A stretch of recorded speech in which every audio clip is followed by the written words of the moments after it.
Chapter 81. Hu Xiangming's gaze frightened Hu Yan. It was as if he had guessed what she was thinking. She blushed and didn't know what to say. Fortunately, Hu Xiangming spoke. All right, since that's the case, I'll send Gao Xing to go with you. With him, Wang Go won't dare to not let them go. With Hu Xiangming's support, Hu Yan believed that she could bring Yang Duo to the Yang village. She was overjoyed and said, "Father is the best. Father has always been the best person.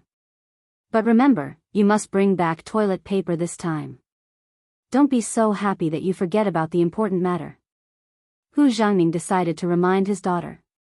If she really went to see the sixth young master and forgot about other things, then the gains would not make up for the losses.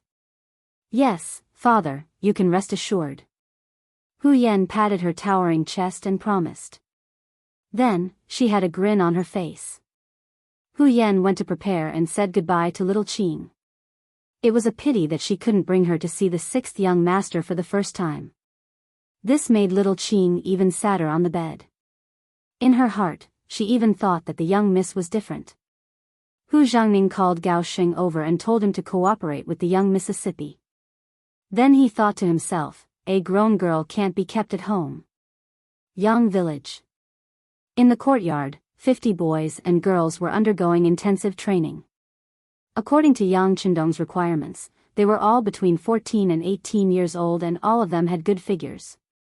The girls were graceful and the boys were tall and straight. After praising Xiao Yin, he asked each shower to make a delicious meal for the 100 boys and girls, letting them fully experience the feeling of warmth.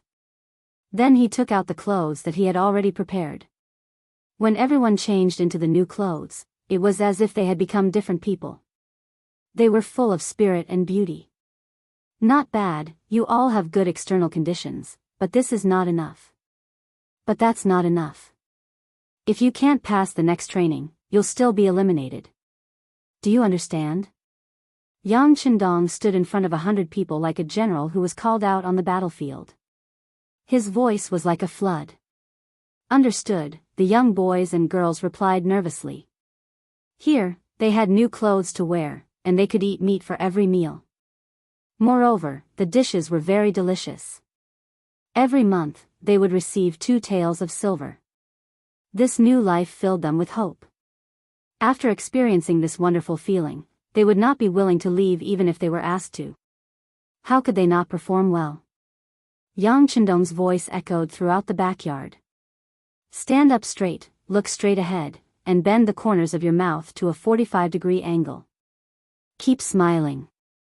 Remember, the customer is God. You have to try your best to satisfy their needs.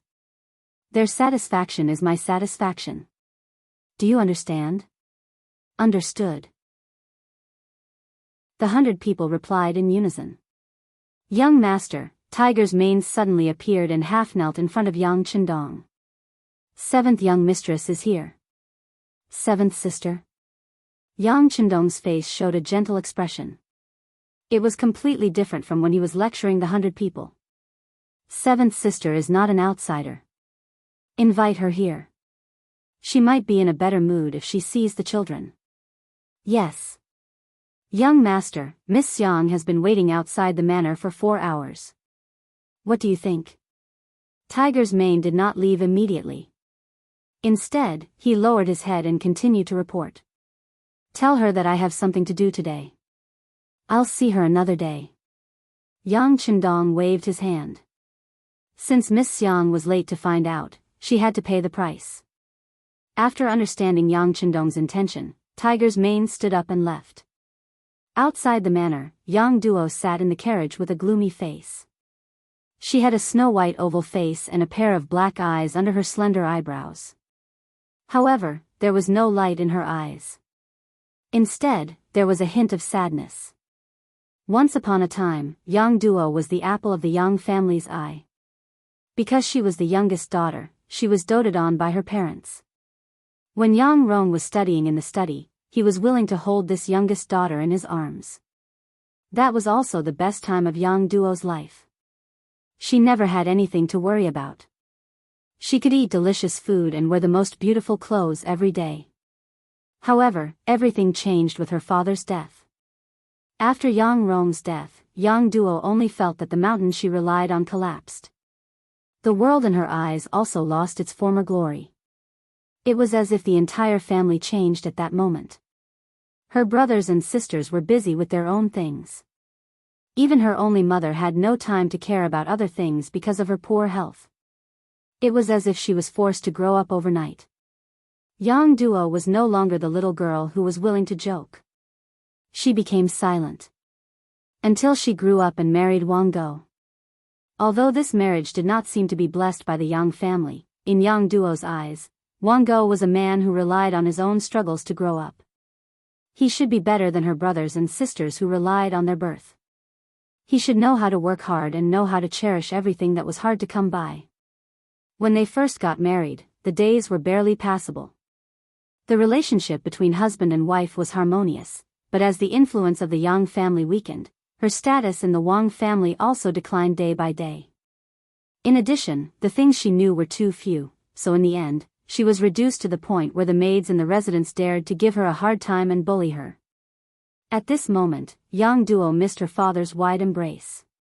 However, she knew that everything was gone and could not be returned.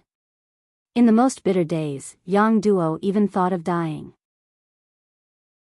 However, when she thought of how she would explain to her parents in the afterlife if she died like this, she could only force herself to live on. She hoped that one day, Wang Go would change his mind or someone in the Yang family could revive their glory. This was the sorrow of a woman in a feudal society. Everything had to rely on others. It was extremely difficult to rely on oneself to change anything. Fortunately, a life that should have been hopeless had a comprehensive change because of Yang Dong's unexpected arrival. That morning, the moment Yang Qindong kicked open the Wang family's door, Yang Duo's fate also changed. Her husband and mother-in-law being beaten made them start to face themselves again. At least in these few days, she slowly felt that her dignity was respected again. Although this respect was only on the surface, Yang Duo was still full of hope in her heart. Today, Hu Yan's sudden appearance, accompanied by the captain of the brocade guard, was to invite her back to the Yang family manor.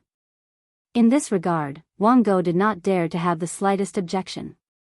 He even forced out a smile and said that if she wanted, she could stay at her maternal home for a few more days. Feeling that Wang Go was not concerned but afraid, Yang Duo's heart was filled with mixed feelings. What made her even more afraid was how to face her seventh brother. The person who would only follow behind her when they were young and whom she despised had finally grown up. Not only that, he seemed to be even more outstanding than her brothers. When she thought of the heroic aura that her sixth brother exuded when he kicked open the Wang family's door that morning, Yang Duo blushed with shame and did not dare to meet him. This was also why after a few days, she still did not come to the Yang family manor to take a look. In the carriage, Yang Duo was very nervous, which made Hu Yan, who should have been nervous, relax a lot. She began to comfort Yang Duo. Sister Duo the sixth young master is your brother and is so nervous about you. What are you afraid of? Listen to your younger sister, when you see him, you should reprimand him first to suppress his imposing manner. Hu Yan thought of Yang Qindong being scolded and not daring to talk back, and couldn't help but giggle. Scold sixth brother? Why? Also, what should I scold him for? Yang Duo's face was filled with confusion. Clearly, she did not understand what Hu Yan meant. You. Hu Yan put her finger to her mouth and rolled her eyes. Suddenly, she said in surprise, scold him for beating your husband and mother-in-law. Let him give you an explanation. In short, you have to shock him first and let him know how powerful you are. Hu Yan's idea made Yang Duo shake her head and say, I'm not powerful. Otherwise, I wouldn't have suffered such a big loss in the Wang family. Forget it, I'd better not scold sixth brother. He beat the imperial court officials for me. He took a great risk. Hu Yan slowly closed her mouth. She knew that it was impossible to see Yang Qindong suffer. Seventh young lady, the young master invites you in. Outside, Hu Meng arrived in front of the carriage. He signaled Yang Lu with his eyes, and Yang Lu replaced the original coachman. Gao Sheng was also sent far away. Yang Lu then drove the carriage into the Yang clan manor. The East faction protector, who was standing nearby, saw that the carriage was driven by the Yang family's servant, so he did not come up to check. After a few days of contact, the two sides had a tacit understanding. The East faction protector and the genie guard would not take the initiative to trouble the Yang family. The Yang family's servants also followed the rules. All the carriages that came here were checked by those people, except for the Yang family's carriages. In Yang Chendong's words, this was the Yang family manor. Did the Yang family need to check their own home? What was the reason? For this matter, the East faction protector also reported the matter to Wang Zhen, but the answer he got was that since the sixth young master said so, he would do as he said. The carriage smoothly drove into the Yang family manor. Through the curtain of the carriage, Hu Yan looked out curiously. However, it didn't seem to be any different from the other manors, which made her feel a little disappointed. It was not until the carriage drove into the square in the backyard of the Yang family manor that the scene in front of her changed. She saw 100 boys and girls wearing clothes that she had never seen before standing under the scorching sun, motionless. God! The clothes they wear are so beautiful. Hu Yan's gaze was deeply attracted by the scene in front of her as she spoke like a love-struck fool.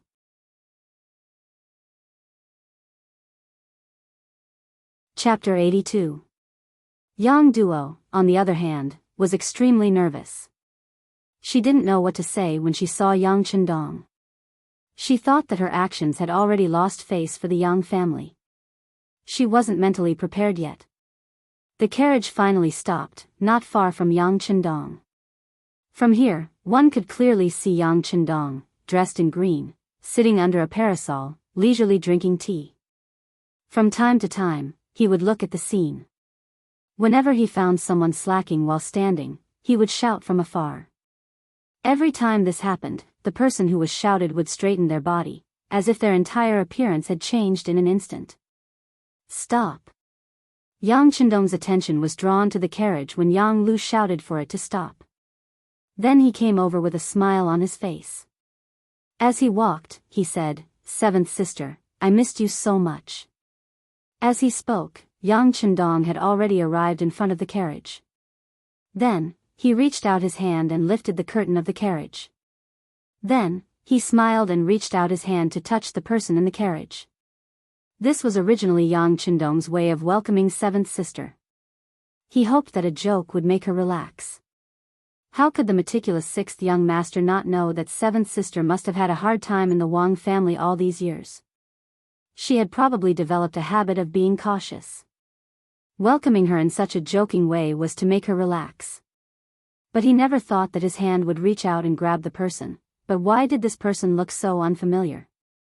Her skin was whiter than snow, and her eyes were like a pool of clear water. When she looked around, she had an elegant and noble temperament. Her eyes were very big, and her eyelashes were very long. At this moment, she was blinking and looking at him. That cute and chubby little face was as red as an apple. In fact, Hu Yan really did not expect this to happen. At this time, she was also frightened by the scene in front of her. When a pair of big hands were stuck under her armpits, her beautiful face had already turned pale at this moment. Shwa! Yang Chendong's reaction was not slow. When he felt that he had grabbed the wrong person, he quickly retracted his hand and immediately bowed his head to apologize. "I'm sorry, Mississippi. I thought it was my seventh sister. I'm here." A timid voice sounded. Yang Duo popped her head out from behind Hu Yan, who was still in a panic. "Sixth brother, this is Miss Hu Yan, Lord Hu Zhangning's daughter." As if she felt the awkward atmosphere, Yang Duo hurriedly introduced Hu Yan's identity. Hearing seventh sister say that this girl was Hu Yan, Yang Chendong could not help sizing her up a few more times. She was indeed a great beauty. In terms of looks, she was similar to Zhao Liying, but her body was more voluptuous. "So it's Miss Hu. My apologies." Yang Chendong's reaction was fast. After knowing Hu Yan's identity, he immediately changed into a polite appearance, making people unable to get angry even if they wanted to.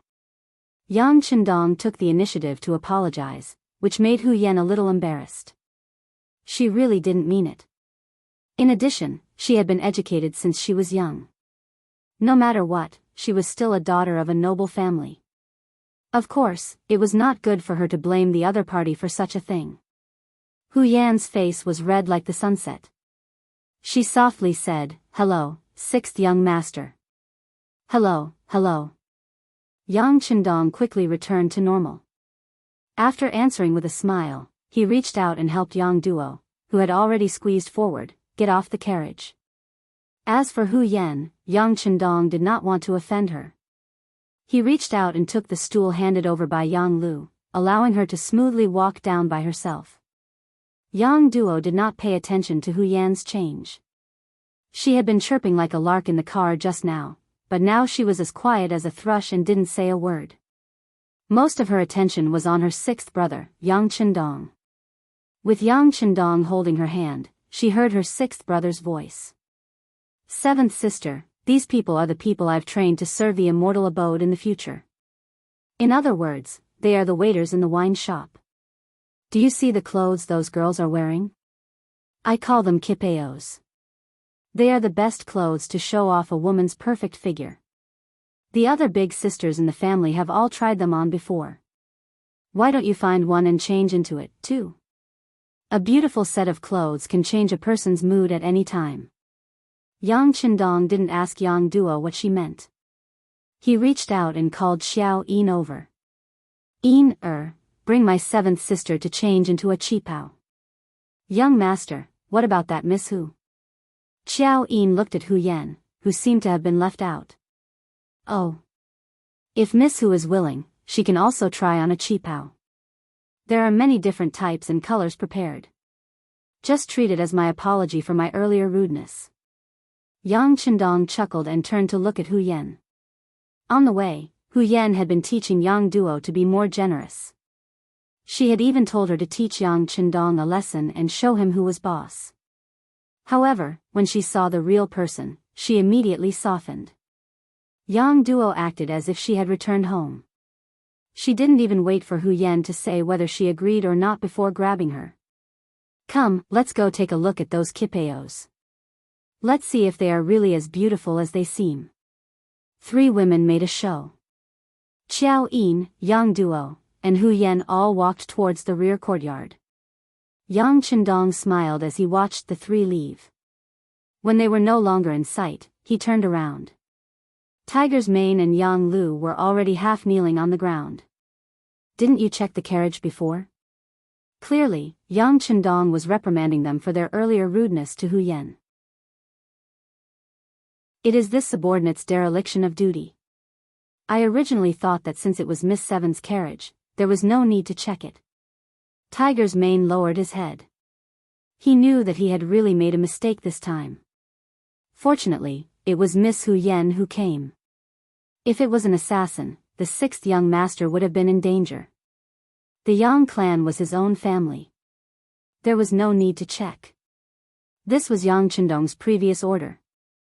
There was nothing wrong with them following orders. For a moment, the sixth young master couldn't punish them. He could only shake his head and say, "Forget it. This won't happen again. In the future, we still have to check the carriage. At the very least, we can't let any bad people sneak in. Also, have you prepared the people I asked you to prepare to serve Miss Seven?" "They are ready. They are in the rear courtyard. I'll tell them to get ready immediately." Tiger's Mane knew that this matter was over. However, he definitely couldn't be so careless next time. "Good. Go and tell them to get ready." Yang Chendong nodded. Then, as if he had thought of something, he asked, "That's right. Do you know why Miss Hu Yan came here?" From the information he received from the security bureau, he already knew that Hu Yan was paying attention to him. Yang Chendong narcissistically thought that the other party probably had a good impression of him. However, even if she had a good impression of him, it was impossible for her to directly come to his door. At that time, girls weren't that open. This was especially true for young ladies of noble families. They were extremely reserved. I don't know. Tiger's Mane shook his head. Although the Capital Security Bureau's capabilities were constantly increasing after investing a large amount of money, he still didn't know what had just happened to the Hu clan. Forget it. Let's go. With the idea of taking things one step at a time, Yang Chendong had Tiger's Mane and the others leave. As for himself, he returned to the large umbrella. His gaze fell on the 100 young men and women who were still practicing their stances in the distance. In the fitting room in the backyard, Xiao Yin and the other 2 women were currently seriously choosing the most suitable qipao for them. Among the 3, it wasn't Xiao Yin's first time in this room. She was also the first to choose. It was a set of sapphire blue qipao that represented purity. When paired with her petite face, it appeared very cute. Yang Duo chose a yellow qipao with golden edges. She was tall to begin with, so wearing it on her slim body made her look even more elegant. Hu Yan took the longest time to choose. In her eyes, it seemed that every one of them was very beautiful. In front of her were beautiful clothes that she had never seen before. In the end, she still chose a white qipao. This was a color that went with all kinds of colors. When worn, it gave off a pure and flawless color that didn't even have a speck of dust. In the fitting room, there were several mirrors that were said to be divine objects in the palace. It was very good for them to see their own style through these mirrors. Of course, these mirrors couldn't be leaked out yet. Xiao Yin also explained this point to the 2 women. Otherwise, the mirrors in the palace wouldn't seem so noble and mysterious. However, Xiao Yin also said that mirrors like these would be circulated in the market in the future. It was just that there wouldn't be a lot of them. In accordance with the principle of rare things being valuable, this would show off their nobility. As for the mirrors, the 2 women only looked at them curiously. If it was any other time, perhaps they would be attracted. However, right now, their attention was completely diverted by the qipao on their bodies. Right now, they were looking at themselves as if they had just met each other. In their minds, they never thought that one day they would be so beautiful. To say something narcissistic, at this moment, even they were attracted to themselves. All right. Seeing Hu Yan and Yang Duo spin in front of the mirrors who knew how many times, Xiao Yin smiled like a flower and said, "The ugly daughter-in-law will have to see her parents-in-law sooner or later. Let's let the young master take a look and let him give his opinion." The young master said that women wear beautiful clothes for others to see. As a man, his opinion will be more pertinent. Therefore, they have more authority and qualifications to judge. These words caused Hu Yan to immediately cover her mouth and chuckle. The Dong Shui is really something. He clearly wants to take advantage of others, yet he still makes the reason sound so dignified. Oh. Could it be that Miss Hu is afraid of letting the young master see your current appearance? As a woman, Xiao Yin had long felt that Hu Yan looked at the young master differently. However, she was already prepared to share the young master with others. Furthermore, with her status, she would be very happy if she could be a bed-warming maid in the future. Naturally, she didn't have the authority to be jealous of others. Chapter 83. Why would I be scared? Let's see then. Hu Yan seemed to be throwing a tantrum as she spoke, but she was probably the only one who knew what she was really thinking. She really wanted to see what kind of expression Yang Chendong would have when he saw her in this white qipao. In the backyard, the 100 young men and women had already switched to walking. A paper bowl was placed on top of each of their heads. In Yang Chendong's words, they had to keep the upper half of their bodies steady while walking. They absolutely couldn't allow their paper bowls to fall. If they did, they would be punished with standing for an extra hour, and no meat for dinner. It wasn't a heavy punishment, but none of the 100 future employees of the immortal abode wanted to be punished. They didn't know if they would be disqualified if they were punished too many times. If that was the case, they would have to return to their old lives. They could only eat 2 meals a day, and they weren't even full. Here, they could eat 3 meals a day, and there was meat for every meal. They had new clothes to wear, and they even had a monthly salary. Originally, Yang Chendong was staring at the crowd and pointing out their mistakes. However, when three graceful figures suddenly appeared in his peripheral vision, Yang Chendong was completely unable to remain calm. In his line of sight, the three beauties were like fairies descending to the mortal world as they walked towards him one by one. This caused his heartbeat to accelerate, and his face began to heat up. Even his gaze became infatuated. Seeing Yang Chendong's dazed expression, the three girls couldn't help but feel amused. In the end, it was Xiao Yin, who was the closest to him, who slowly walked up and whispered into his ear, "Young master, you're almost drooling." "Ah. Oh. Yang Chendong, who had lost his composure, hurriedly raised his hand to wipe his mouth. However, how could he wipe anything? Only then did he realize that Xiao Yin was teasing him. He couldn't help but awkwardly say, "Yin, you're being naughty again." Ha ha ha. When she saw that Yang Chendong really was wiping his mouth, Xiao Yin skipped away with a smile. This scene also caused Yang Duo and Hu Yen to cover their mouths and laugh.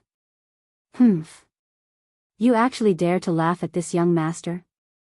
In order to punish you all, someone come and serve me with a brush."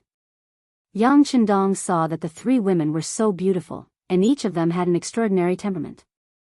It really felt like 100 flowers were blooming, and he had the idea of painting them as a memento. After Yang Chendong shouted, Tiger's mane had already turned around and disappeared. When he reappeared, he was holding a wooden frame in his hands. That was the so-called easel that the sixth young master had requested. Does Yang Chendong know how to draw? Naturally, the answer was yes. As an outstanding member of the Wolf's Fang external operations team, drawing was a skill that must be mastered. Among them, he was best at sketching. The so-called easel was prepared according to the standard of sketching. When the easel was placed there, Yang Chendong took out a hard pencil from the warehouse and had Xiao Yin stand in front of him. Then, he began to draw. After a few strokes, a rough outline appeared on the paper. This was the first time Xiao Yin had seen the young master draw. Out of absolute trust, she stood there without moving. On the other hand, Yang Duo and Hu Yen, who had nothing to do for the time being, came up to join in on the fun. When the two arrived in front of the easel and looked down, their originally playful expressions immediately turned into incomparable astonishment. With just a few strokes, an undulating and curving line was outlined. After the shape, structure, characteristics, rhythm, and charm were displayed one by one, Xiao Yin seemed to come alive on the paper. What kind of drawing technique is this? Yang Duo and Xiao Yin both had extremely astonished expressions. They were both daughters of noble families and were all descendants of famous families. They understood drawing techniques and were even quite good at it. It was because of this that they were even more astonished by the ability that Yang Chendong displayed. I call it sketching. Yang Chendong raised his head slightly and gave the two girls a charming smile. Then, he continued to draw and complete the rest of his work. From start to finish, it took only half the time it took to drink a cup of tea. The sketch was completed and Xiao Yin was vividly engraved on the paper. Yang Chendong stopped and nodded. Not bad. You didn't lose your skill. That's it. Wow. So beautiful. The two women saw that the painting had been completed in such a short period of time. Moreover, the painting was so accurate that Xiao Yin's most beautiful side was fully displayed. Aside from the lack of color, everything else that should be displayed was displayed. This caused them to make a fuss over nothing. Yang Chendong had heard a lot of compliments recently, so he didn't have much of a reaction. He just smiled at the two and asked, "Which one of you will go first? We can be drawn too." Hu Yen pointed her slender finger at herself in surprise. Originally, she thought that Yang Chendong could draw Xiao Yin so quickly because they understood each other. That was why he could draw so skillfully. However, this was the first time they had met. Of course, if you refuse, I won't force you. Yang Chendong showed a sincere smile again. He didn't want to force people to do things. Ah. I won't refuse. Then, draw me first. When Hu Yan heard that she could also receive such treatment, she was instantly overjoyed. Then, she walked to where Xiao Yin was standing and stood with her chest puffed out. Don't be so stiff. Act more naturally. Yang Chendong chuckled when he saw that Hu Yan's entire body seemed to have been filled with lead, resembling a zombie that had lost a portion of her spiritual energy. Oh. Hu Yan, who was extremely obedient, quickly relaxed her body. It was also at that moment that she heard Yang Chendong's voice. Very good. That's it. Don't move. It'll be done soon. Yang Chendong seemed to have found an excellent angle and began to paint with great vigor. In just the time it took to drink a cup of tea, Yang Chendong finished the last stroke and laughed. It's done. He finished drawing just like that? With a trace of suspicion, Hu Yan walked over. However, at this moment, Yang Chendong had already begun to draw for seventh sister, Yang Duo. Hu Yan walked over and looked at the drawing of her face and expression that had been placed to the side. The lines were so beautiful and the curves of her body were so real. It was as if they were lifelike. Her charm, cuteness, and beauty were completely reflected on the paper. At this moment, she felt a little intoxicated. Thinking that the two of them had only met for the first time, how could he understand her so clearly in such a short period of time? Hu Yan couldn't help but look up. She wanted to see the appearance of this man. She wanted to understand him and imprint him deeply in her mind. When she looked up, she saw the scene of Yang Chendong seriously drawing for seventh sister. People say that people who work seriously are the most beautiful because at that time, their whole body is focused and full of charm. When she looked up, she saw this scene. The corners of his mouth slightly curled up, the confident light in his eyes, and the fact that he was able to write as fast as lightning while remaining calm as usual, coupled with his resolute face and bright eyes, all of these attracted Hu Yan. At this moment, she felt as if there was a little rabbit in her arms that was jumping wildly. Done. With a wave of his hand, Yang Chendong, who finished the last stroke, laughed and said that it was done. He put down the hard pencil in his hand. Yang Duo couldn't wait any longer. She ran a few steps and came in front of her portrait. Immediately, she looked like she was in a daze. People say that the person who understands you the most is yourself. But this time, Yang Duo felt that this seemed to be wrong. Because from the painting, she seemed to be seeing herself for the first time. It turned out that she was so beautiful. She wasn't the useless stupid girl that the Wang family said was even worse than a servant girl. Yang Duo stood there in a daze. After a while, tears flowed down from the corners of her eyes. Yang Chendong's heart softened as he looked at her. He stood up and went forward to hug seventh sister in his arms. The painting is to show your most beautiful side and preserve it for later memories. But what we should do is to cherish the present, cherish our youth, your beauty, and all the good things we have.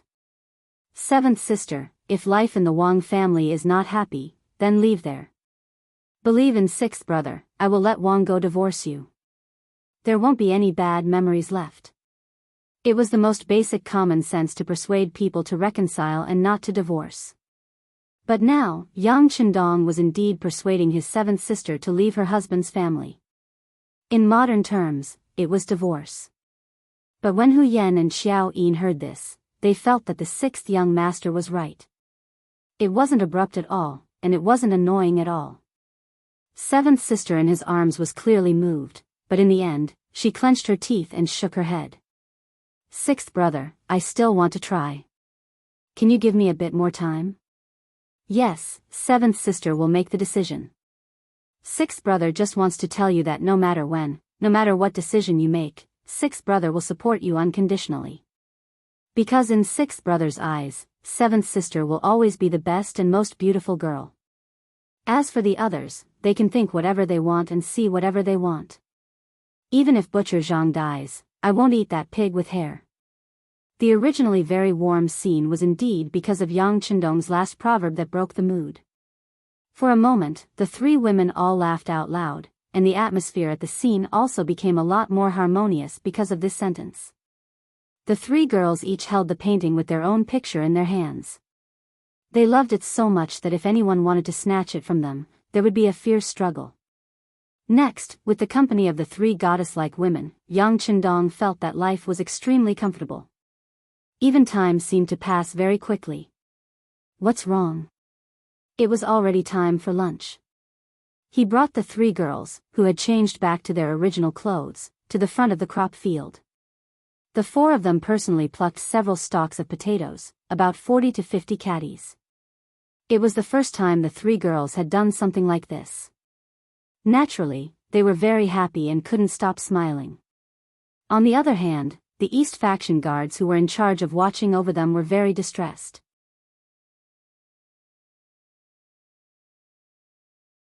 Chapter 84. Their duty was to guard this place. Without orders from above, no one was allowed to casually approach this place and pick the fruits. However, the orders given by the higher-ups depended on the person involved. For example, Yang Qindong, the discoverer and cultivator, was definitely not an exception.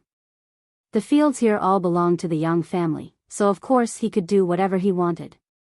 As long as it was not a large-scale harvest, even the people of the East faction guards had no right to interfere. Each of the girls carried the freshly dug potatoes and returned to the kitchen with Yang Qindong. Each yoer had already prepared everything they needed. Soon, the aroma spread. At noon, the four of them ate until their stomachs were round and full. They were extremely satisfied. You have to learn to share. Good things can't be eaten by yourself. When you leave, each of you brings some for your family to taste. Yang Qindong smiled as he looked at Yang Duo and Hu Yan. Seeing how they looked as if their bellies were about to burst, he couldn't help but stretch out his right hand and lightly scratch the tips of their noses. This was originally Yang Qindong's habitual action. In the past, he often played like this with Xiao Yin. However, this time, he was facing seventh sister Yang Duo and Hu Yan, who he had just met for the first time. Yang Duo was slightly better. She just treated it as her brother joking with her. However, Hu Yan's face immediately flushed red after being scratched. This seemingly habitual action by Yang Qindong was actually very intimate and flirtatious in her eyes. Only after he scratched her nose did Yang Qindong feel that his actions were somewhat inappropriate. However, the matter had already been done. It was too late to apologize. Instead, it would destroy this beautiful atmosphere. He immediately clapped his hands and said, "Sister Chioer, bring a few of the drinks that we prepared beforehand." Each Chioer complied. Then, a few servants carried a few transparent cups and placed them on the table. The cups were transparent glasses from the future. There were a few drinks that had already been prepared. The moment the things were placed on the table, other than Xiao Yin, who had already seen the transparent glass, Hu Yan and Yang Duo were once again shocked by the things in front of them. They realized that as long as they stayed in the Yang manor, there would always be all kinds of surprises waiting for them, and they were all existences that were far beyond their imagination. Don't just stare at the glass. Why don't you try this drink? Yang Qindong smiled as he looked at the shocked duo. You call this a glass? So exquisite, so beautiful. Hu Yan couldn't help but ask curiously. Yes, this is called a glass cup. It's an improved product of colored glass. It's more transparent and gives people a clearer feeling. As Yang Qindong explained, he picked up the glass in front of him and took a sip. Try it. The drinks inside are the real delicacies. I guarantee that none of you have tasted it before. Of course, no one had tasted it before. No matter if it was the apple juice, orange juice, peach juice, milk tea, or fruit tea placed in front of them, none of them had ever seen or heard of them before, let alone tasted them. The three women imitated Yang Qindong and began to taste it. They couldn't stop once they tasted it. In the end, they drank until their bellies were round and full. At this moment, they were a bit regretful. If they had known earlier, they wouldn't have eaten so much at lunch. Now that there was delicious food in front of them, they could only look and not drink. It was too much of a pity. The three women ate and drank their fill. It was already the middle of the afternoon. Only then did they feel that time had passed too quickly. Thinking that they were ready to go home, Yang Duo and Hu Yan's faces revealed expressions of reluctance. Seeing the two's intentions, Yang Qindong said to Yang Duo, "Seventh sister, this is your maiden home. If you don't want to go back, just stay here." This was something that Yang Qindong could only say to Yang Duo, but he couldn't do anything about Hu Yan. If he were to ask her to stay, he would definitely be treated as a lecher. He was afraid that when night fell, Hu Zhangning would kill him with a knife. "Thank you, sixth brother. Seventh sister, I still have to go back. No matter what, I am still a member of the Wang clan."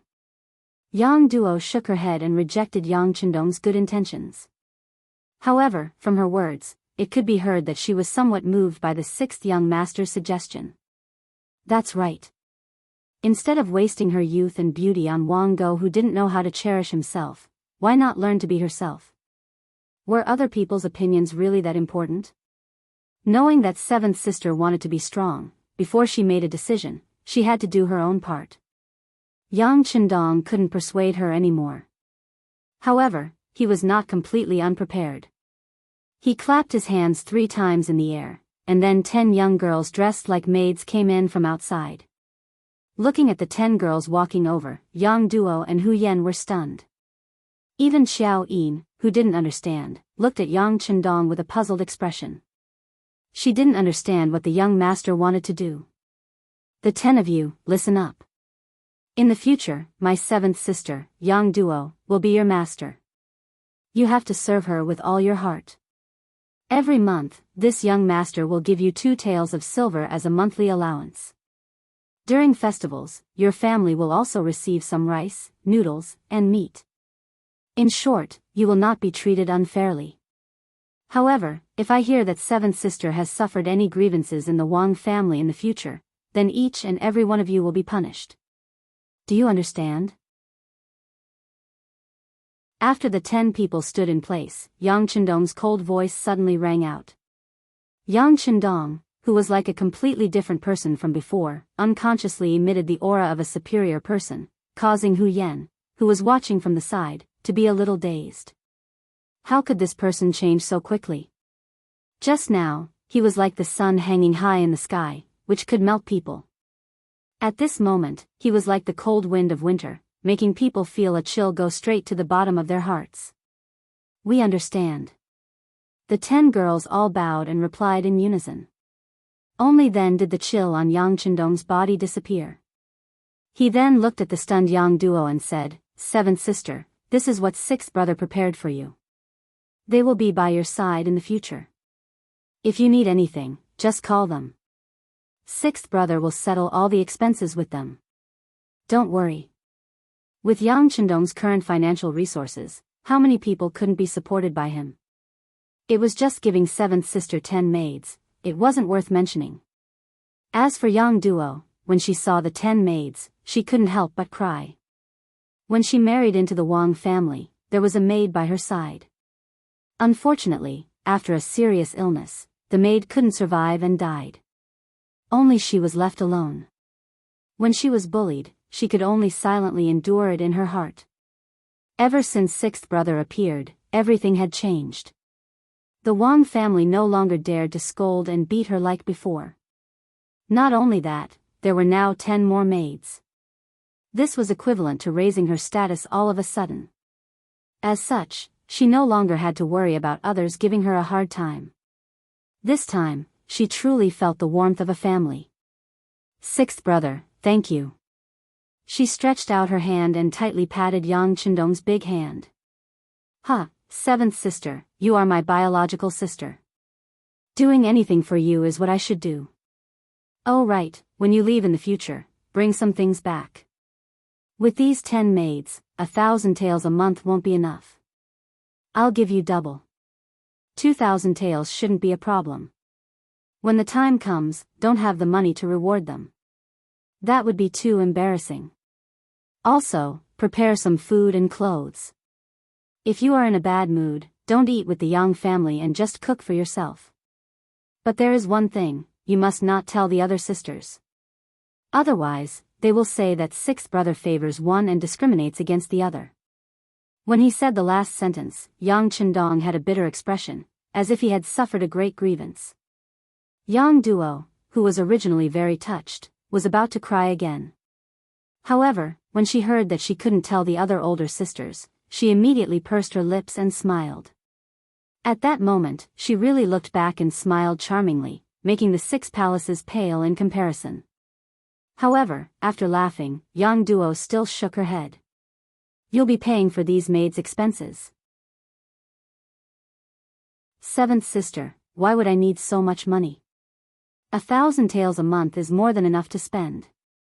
Yang Duo wanted to refuse, but unexpectedly, Xiao Yin spoke up. 7th young lady, this is a small token of appreciation from the young master. You should accept it. Xiao Yin's identity was only Yang Chendong's personal maid. Logically speaking, she didn't have the qualifications to speak up in this kind of situation. But everyone could see that the 6th young master's attitude towards her was very unusual. If things didn't go well, she might become a concubine in the future. This was equivalent to marrying into the Yang family and becoming half a Yang family member. Who would look down on her then? Right. 7th sister only needs to accept this from 6th brother. Save up the excess and use it as a dowry in the future. Yang Chendong chuckled. But when he said this, Yang Duo's face turned even redder. She even buried her head deeply. After dealing with Yang Duo's matter, Yang Chendong looked at Hu Yan. Miss Hu, thank you for accompanying my 7th sister this time to relax. In order to express my gratitude, I have prepared some things. I'll have to trouble you to bring them along when you leave. Yang Chendong didn't say what it was and Hu Yan was smart enough not to ask. It was as if everything was in tacit agreement. An hour later. The 3 carriages slowly left the gates of the Yang village. There were 2 more carriages than when they came. Not only that, there were 5 maids standing beside each carriage. These were all going to follow Yang Duo back to the Wang family. It could be imagined that when these people arrived at the Wang family, Wang Go and that unreasonable mother, Lady Yan, would be shocked. Not to mention how Yang Duo was after returning to the Wang family. After Hu Yan entered the city, she separated from Yang Duo. Behind the carriage she was in, there was another carriage following. The coachman was Yang Lu. This carriage was a gift from Yang Chendong to Hu Yan. He said it was to thank her for bringing 7th sister out to relax. But as for the real reason, only the 2 of them knew.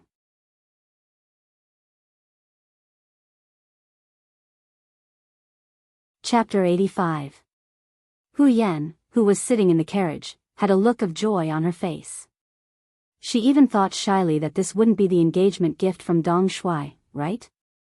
But she just didn't know what was inside. Was there the toilet paper that she promised her father? She was excited and worried all the way. When she arrived at the gate of the Hu mansion, Lieutenant Gao, who followed her, immediately asked the gatekeeper to find someone to unload the things. After the bags were unloaded, Yang Lu drove the carriage back, leaving behind Hu Zhangning, who had heard the news and rushed over with a look of surprise. Yan, what are these things? Don't tell me it's all toilet paper? Hu Zhangning asked in confusion. Father can see for himself. Daughter is tired and wants to go back to rest. She was holding a small package, which contained her white cheongsam and the sketch. In her opinion, these were the most important things. But after answering this sentence, Hu Yan didn't care what Yang Chendong gave her. She turned and left, leaving Hu Zhangning with a puzzled look. He had to let people carry the things into the courtyard first, and then look at them one by one.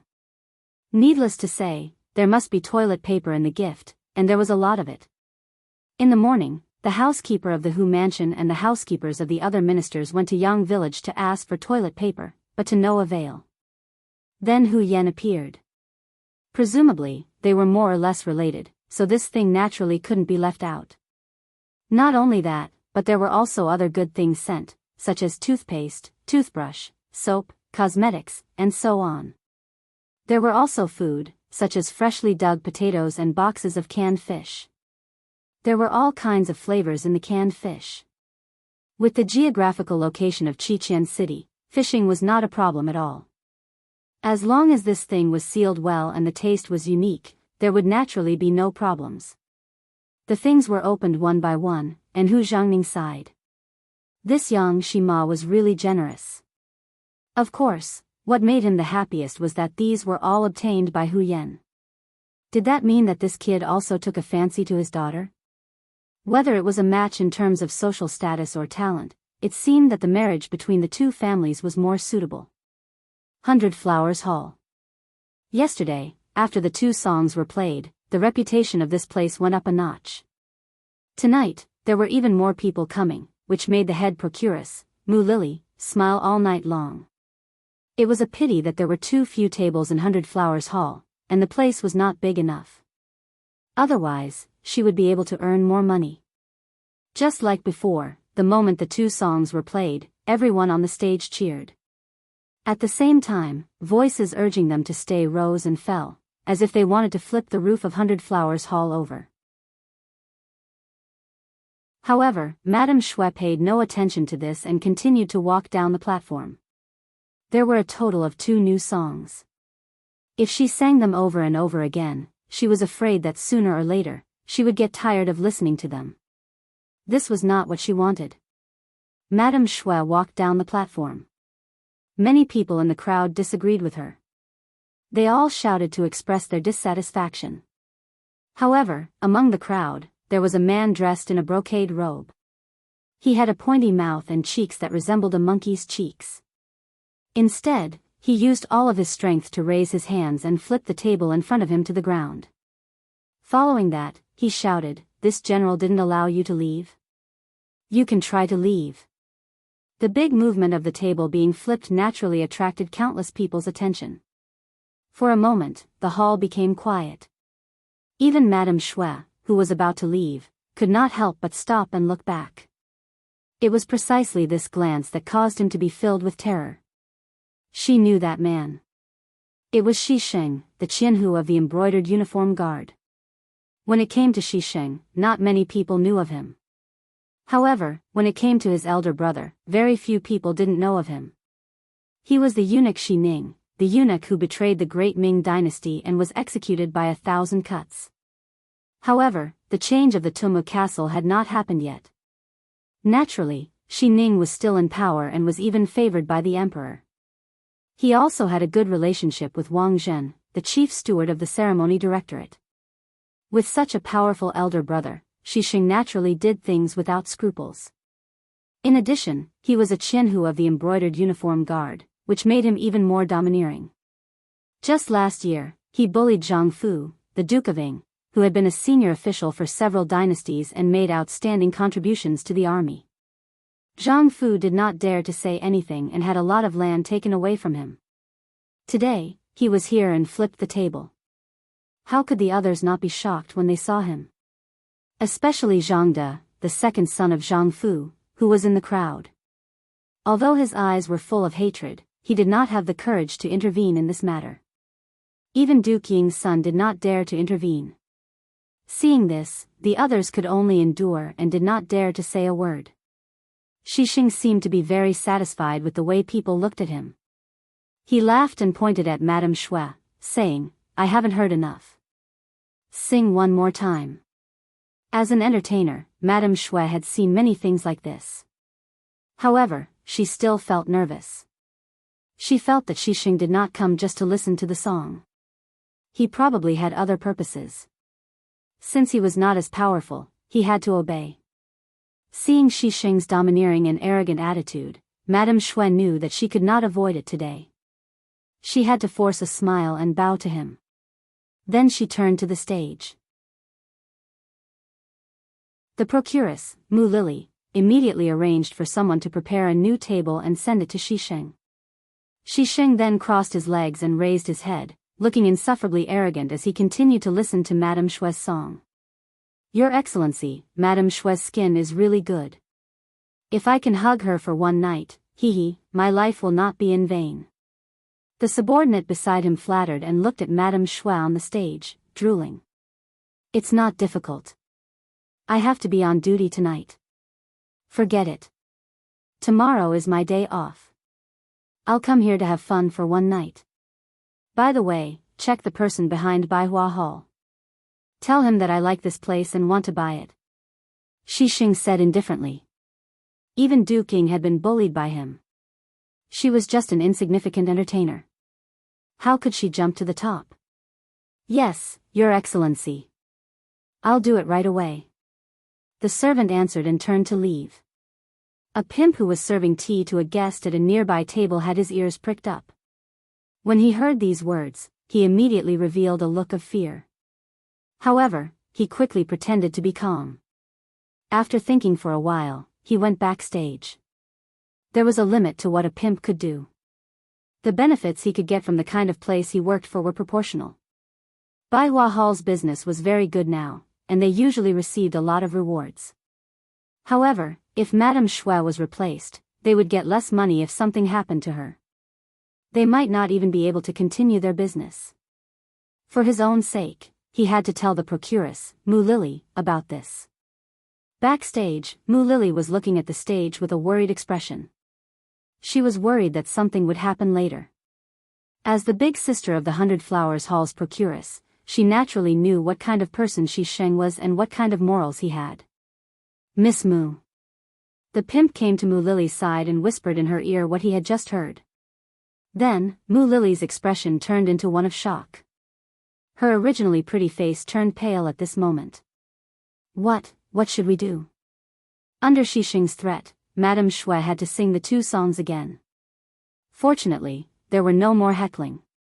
Xixing walked out of Baihua Hall accompanied by several of his men. Everything seemed to be fine after the storm. Only Mu Lily, who had heard the news, knew that it was not that Xixing wanted to stop, but that he had regarded Baihua Hall as his property. That was why he did not make trouble. Madame Shui went backstage, exhaled a long breath of fragrance, and wiped her forehead gently. When she saw Mu Lily coming from afar, she forced a smile and said, "Sister, I'm fine." "Well, it's not fine this time. It's serious." Mu Lily sighed and told Xiao Yuxue what she had just heard from the pimp. What? Sure enough, Madame Shui, who had heard the news, didn't look any better than Mu Lily did just now. "Well, sister, do you think our boss can sell Baihua Hall to Xixing? If it's someone else, I don't know. But who is Xixing? Last year, he even dared to occupy Du Qing's fertile land, and nothing happened. I heard that the emperor punished them later, but now they have regained their prestige, haven't they?" She did not say whether it was possible or not, but the comparison between Du Qing and Madame Shui had proved her idea. What should we do? What should we do? Madame Shui was really anxious at this moment. She had thought that she could make more money as a young actress and a top courtesan. In this way, even if she was old and could not sing anymore, she would have enough money to spend the rest of her life. She could even find a good man to marry as long as she kept her chastity. But all of this seemed to have become a flower in the mirror, the moon and the water. Once 100 Flowers Hall became Xixing's property, with the other party's character, he would probably eat her up that very night. Then, she would become a money-making tool. Once she grew old, she would probably become useless. Madame Shui shook her head desperately at the thought of all her efforts over the years. Her face was full of unwillingness. "Yuxue, I don't want to do this. Is this our fate? We can't change it. Didn't you see that when Xixing stood out, no one dared to say anything? This is the general trend. We can't change it." Mu Lily hugged Madame Shui and cried bitterly together.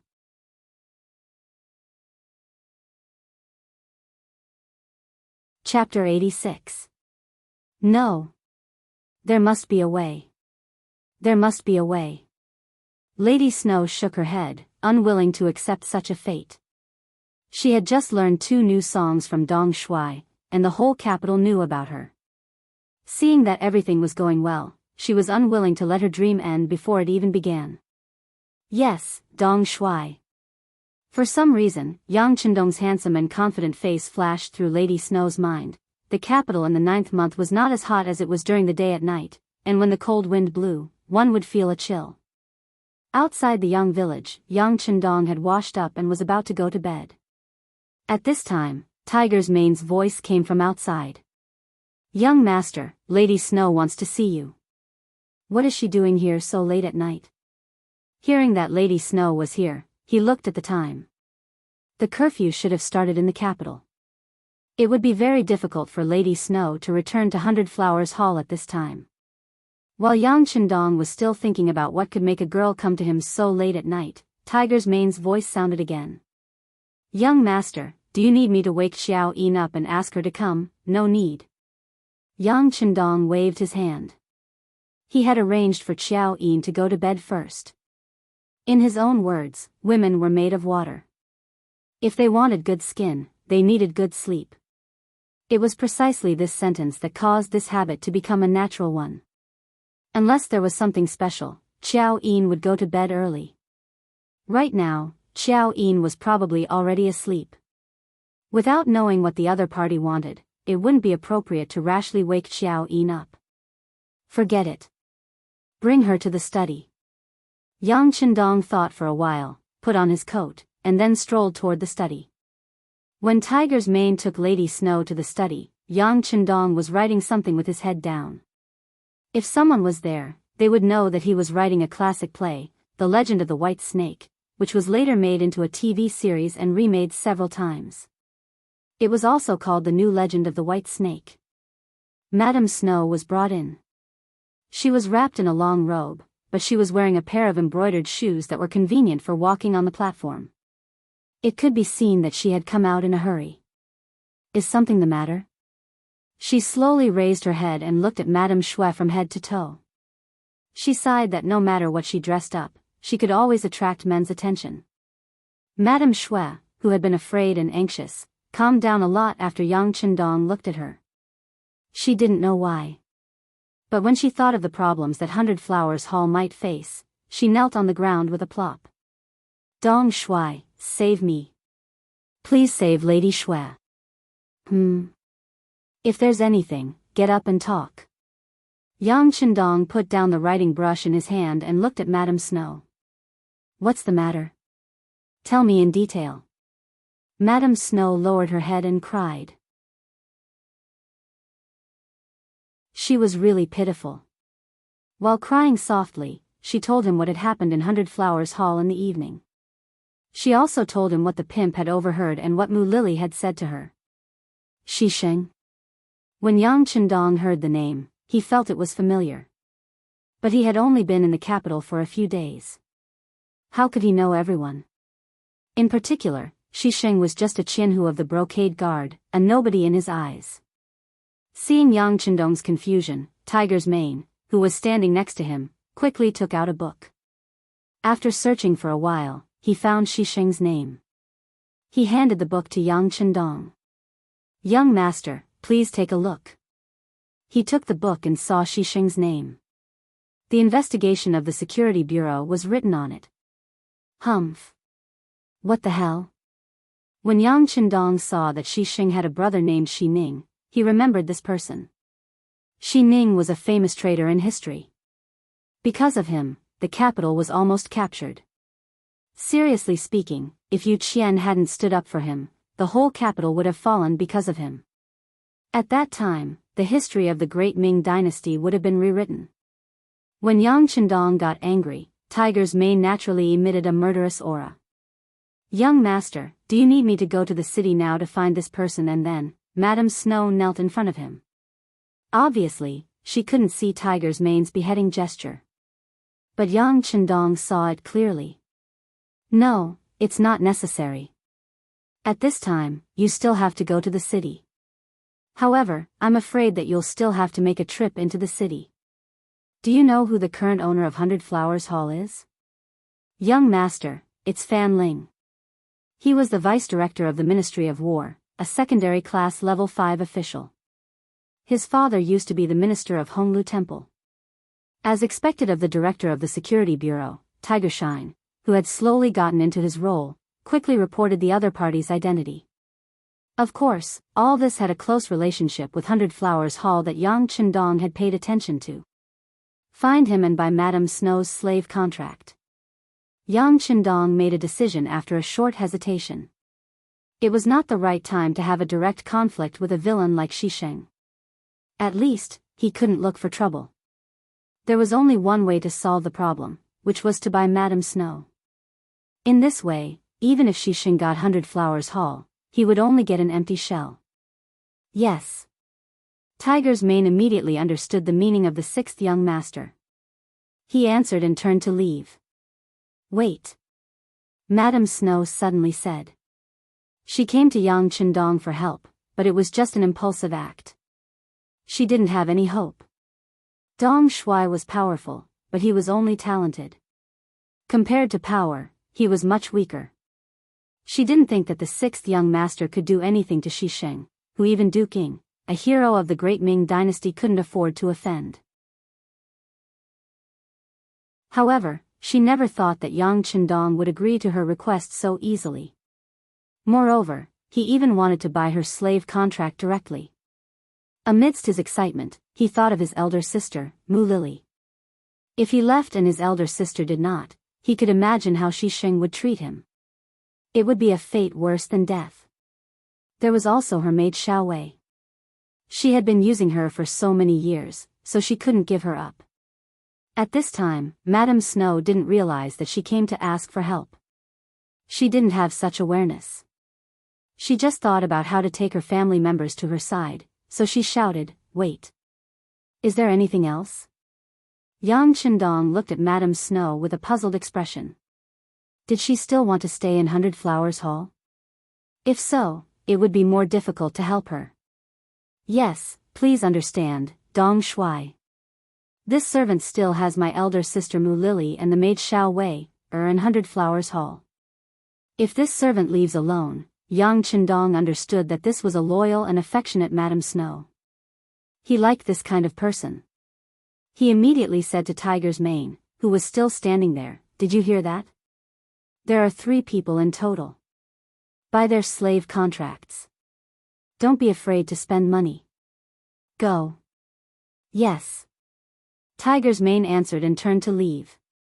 As for how to enter the city in the middle of the night, it was not a problem for Yang Qindong, the number 1 master beside him. The matter was solved. Although she didn't see the answer, Madame Snow couldn't help but trust Yang Qindong. Especially at this time, the confidence he showed made her feel infatuated. Only the 2 of them were left in the room. Suddenly, there was a very awkward and ambiguous atmosphere in the study. Yang Qindong was the first to feel the difference. At this time, he regretted that he didn't let Tiger's Mane take Madame Snow to rest first, so he wanted to call for help. He knew that even if Tiger's Mane wasn't here for the time being, Beta Persei, Yang Si and the others would be outside. It could be said that whenever he needed, they would appear at any time. But for some reason, Yang Qindong didn't want to let anyone take Madame Snow away. In this very contradictory mood, he looked at Madame Snow and said unconsciously, "Well, I'll arrange for someone to take you to rest." This was obviously not an order, but a tone of negotiation. Madame Snow was delighted, but she quickly shook her head. "No. I'm not sleepy now." "What are you writing, Dong Shuai?" After saying this, Madame Snow stood up and walked to Yang Qindong leisurely. Faced with Madame Snow's approach, Yang Qindong, who could remain calm even if Mount Tai collapsed in front of him, could clearly feel his heart beating faster at this moment. In order to ease the awkwardness, he casually said, "I'm writing a story about love." Really? Dong Shuai's literary talent has long been known in the capital. I wonder if I have the luck to read it first. It seemed that she was asking, but when she finished speaking, she had taken the initiative to walk to Yang Qindong's side and bent down. Because the temperature in the study was suitable, Madame Snow had already taken off her coat and robe. At this time, she was wearing a wide-collared top. When she lowered her head, Yang Qindong saw a touch of Snow White looming in front of him. Some things couldn't be ignored just because you didn't want to. On the contrary, some things you said you didn't want to think about, but you couldn't help thinking about it in your heart. At this time, Yang Qindong was obviously the latter. His eyes followed the touch of Snow White and seemed to see 2 tall mountains. Madame Snow's skin was very white. Among all the women he knew, only Hu Yan could be compared with her. As the saying went, 100 ugliness could cover up 100 ugliness, not to mention that Madame Snow was a first-class beauty. Against the dim light of the oil lamp in the study, she really made people feel that they were looking at a beauty under the lamp. The more they looked at her, the more attracted they were. Madame Snow seemed to be looking down at Yang Chendong's manuscript, but in fact, she had been paying attention to his changes. Although she was a performer and not a prostitute, she had heard and seen a lot of things in the red light district, so she naturally knew how to interact with men.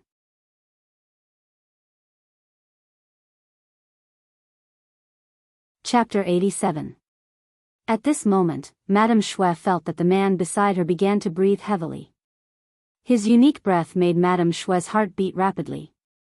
He was handsome, talented, capable, domineering, confident, and had a good family background. When these advantages were concentrated on one person, it would naturally make him shine with incomparable brilliance. Not to mention that Yang Chendong was a hero who had just saved a beauty. Madame Shui was already in love with him. It was undoubtedly very important for her to find a man she could entrust her life to. Now, the man was right in front of her. What should she do? What would he do? Whether it was to repay the kindness or to repay the professor's kindness, should she devote herself to him? Or should she give herself to him?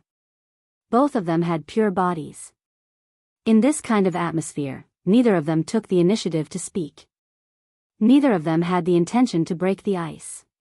However, both of them were well aware of each other's thoughts. For a moment, this kind of feeling was indescribable, but it was indeed extremely wonderful. Madame Shui remained motionless. She had been bending over for half a cup of tea's time, waiting for Yang Chendong to do something. She heard from the other sisters that at this time, shouldn't the man be more active? But why didn't Dong Shui do anything? Yang Chendong was indeed hesitating. Logically speaking, he should have carried her in a domineering manner. His bedroom was not far away from the study, and then everything would have gone smoothly. There was even a voice in his heart urging him to do so, and even his body was supporting such a thought. However, Yang Chendong did not do so. Perhaps it was because of his conservative thinking. He thought that if he had sex with Madame Shui, it would be more or less taking advantage of her. He did not want to do so. He preferred success to come naturally. However, Yang Chendong also knew that if he persisted in this atmosphere, he was afraid that he would not be able to control his heart. Therefore, he gritted his teeth and said, "Madame Shui, it's a little late. I should go to bed." "Really? It just so happens that Shui is also sleepy. Why don't you let me warm Dong Shui's bed?" Madame Shui was overjoyed. She thought that Yang Chendong said it on purpose for her to hear. How could she not take advantage of the situation and go downhill like a donkey? Originally, he wanted to find an excuse to separate them so that he could calm down. He never thought that it would lead to such a result. If he said no at this time, it would be too hurtful. Yang Chendong helplessly nodded and said, "All right then." The two of them walked out of the study one after the other and went to the bedroom. A figure slowly retreated from the darkness. Even if he wanted to protect the sixth young master, he still had to consider the situation. Sometimes, if he still wanted to exist, then it would not be protection, but rather, it would be a nuisance. Yang Chendong sensed that the eyes that were secretly watching him had left. He knew that from now on, only Madame Shui and himself were left. He could not help but feel a little restless. Should he really do something? Or is my manhood coming to an end tonight? Dong Shui, I'll go in first. While Yang Chendong was still thinking about what to do next, Madame Shui had taken off her clothes and then plunged into the quilt. At that moment, Yang Chendong caught a glimpse of her snow-white body. His heart suddenly skipped a beat. Yang Chendong involuntarily got up and walked slowly to the bed. Yang Chendong's heart was beating faster and faster. Madame Shui, who had already slipped into the quilt, was also heartbeat faster. She even blushed from her face to her neck. Then she slowly closed her eyes, but her long eyelashes were still trembling, indicating that she was not asleep and had no intention of falling asleep. Yang Qindong finally finished walking a few steps. He involuntarily stretched out his arm. When he was about to touch the snow-white body that was bowing her head and even trembling, he forced himself to say, "Madame Shui, I'm not used to being warmed by someone, oh." Before he could finish his sentence, he saw a snow-white arm emerge from the blanket and wrap around his neck. A strong force assaulted him, causing Yang Qindong to uncontrollably burrow into the blanket along with his clothes. At the same time, a pair of gentle jade lips lightly touched Yang Qindong's lips, causing him to be unable to spit out a single word. The sweet liquid stirred in her mouth. Madame Shui, who was a little clumsy, tried her best to release the strength and courage of her first kiss. Yang Qindong cooperated with her. At first, he was passive, but soon he took the initiative. It seemed that the kiss could not satisfy him, so he turned around and pressed himself on her. Then he stared into Madame Shui's beautiful eyes and said, "Do you know that I'm in a wolf's den? How dare you take the initiative to provoke me? Have you thought about the consequences?" "No, and there's no need to think about it. It's my fortune to give myself to Dong Shui," Madame Shui said, panting. She seemed to have drained all her strength just now. At this moment, she did not know what to do except wait passively. Madame Shui's words made Yang Qindong's hormones rise. Since he was not afraid of a woman, what was there to be afraid of? If he abandoned her at this time, he would not be a beast, but worse than a beast, just like the story said. Yang Qindong made up his mind. He felt that his body had reached its limit, so he decided to release it.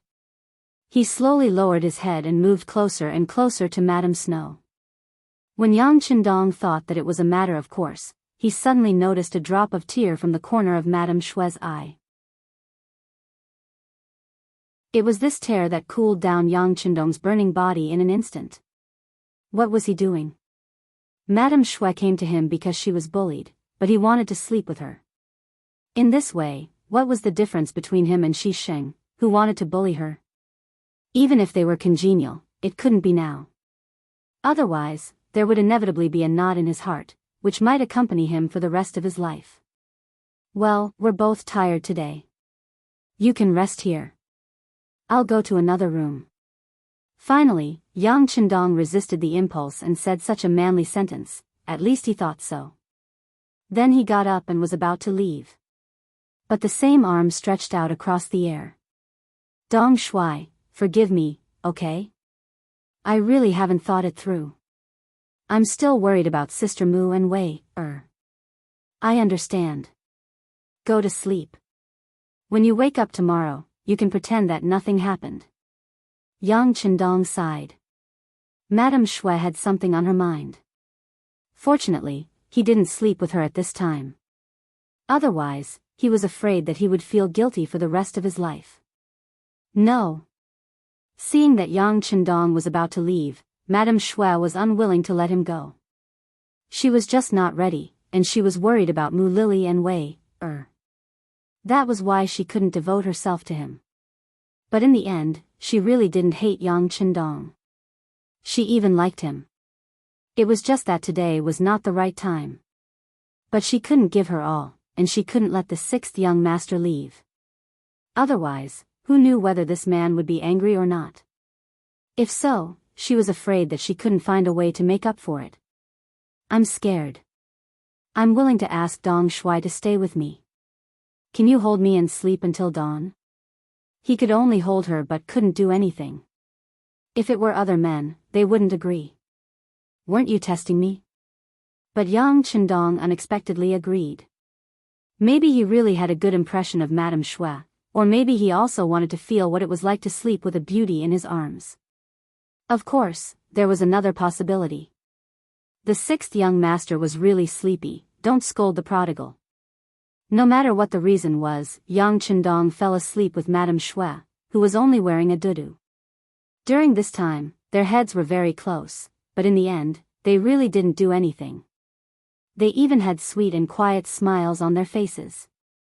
Early the next morning, after Qiao Yin got up, she first took a look at the courtyard. She didn't see the sixth young master, who was exercising.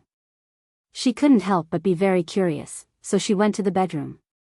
Here, although Beta Persei was guarding, he didn't stop Xiao Yin when he saw her coming. He just turned a blind eye, but his ears were already pricked up, as if he knew what was going to happen next. Sure enough, just 3 seconds after Xiao Yin entered the 6th young master's bedroom, there was a scream. Following that, Xiao Yin staggered out of the bedroom, her face pale and powerless. After that, she leaned against the door and covered her face and cried. This scene fell into the eyes of Beta Persei, who was hiding in the dark, and he quickly closed his eyes. As a close guard, who didn't know Xiao Yin's feelings for the young master? But now, another woman had taken the lead, so it was reasonable for her to be sad. Not long after Beta Persei closed his eyes, Yang Qindong, who had changed his clothes, appeared in front of the door. He reached out and helped the tearful Xiao Yin up, then whispered something in her ear. In an instant, the rain turned into sunshine, and Xiao Yin's face turned into a smile. Ha ha ha. Yang Qindong laughed after seeing this, then shouted to the dark, "What are you looking at? Why aren't you running with the young master?" Beta Persei, who was hiding in the dark, didn't know what kind of trick the young master was playing, but when he heard the order, he appeared in a flash and followed Yang Qindong. This caused Xiao Yin to be very happy, as if she had made a big mistake. The two of them went out of the courtyard, one after the other, and went straight to the backyard's playground. Leaving behind Xiao Yin, who had already changed into a smile, he turned around and entered the house. Then, his laughter echoed throughout the bedroom.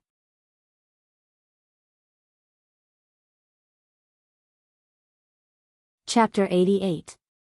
Xiao Yin was very happy because the young master had told her that he had only comforted Mama Shui.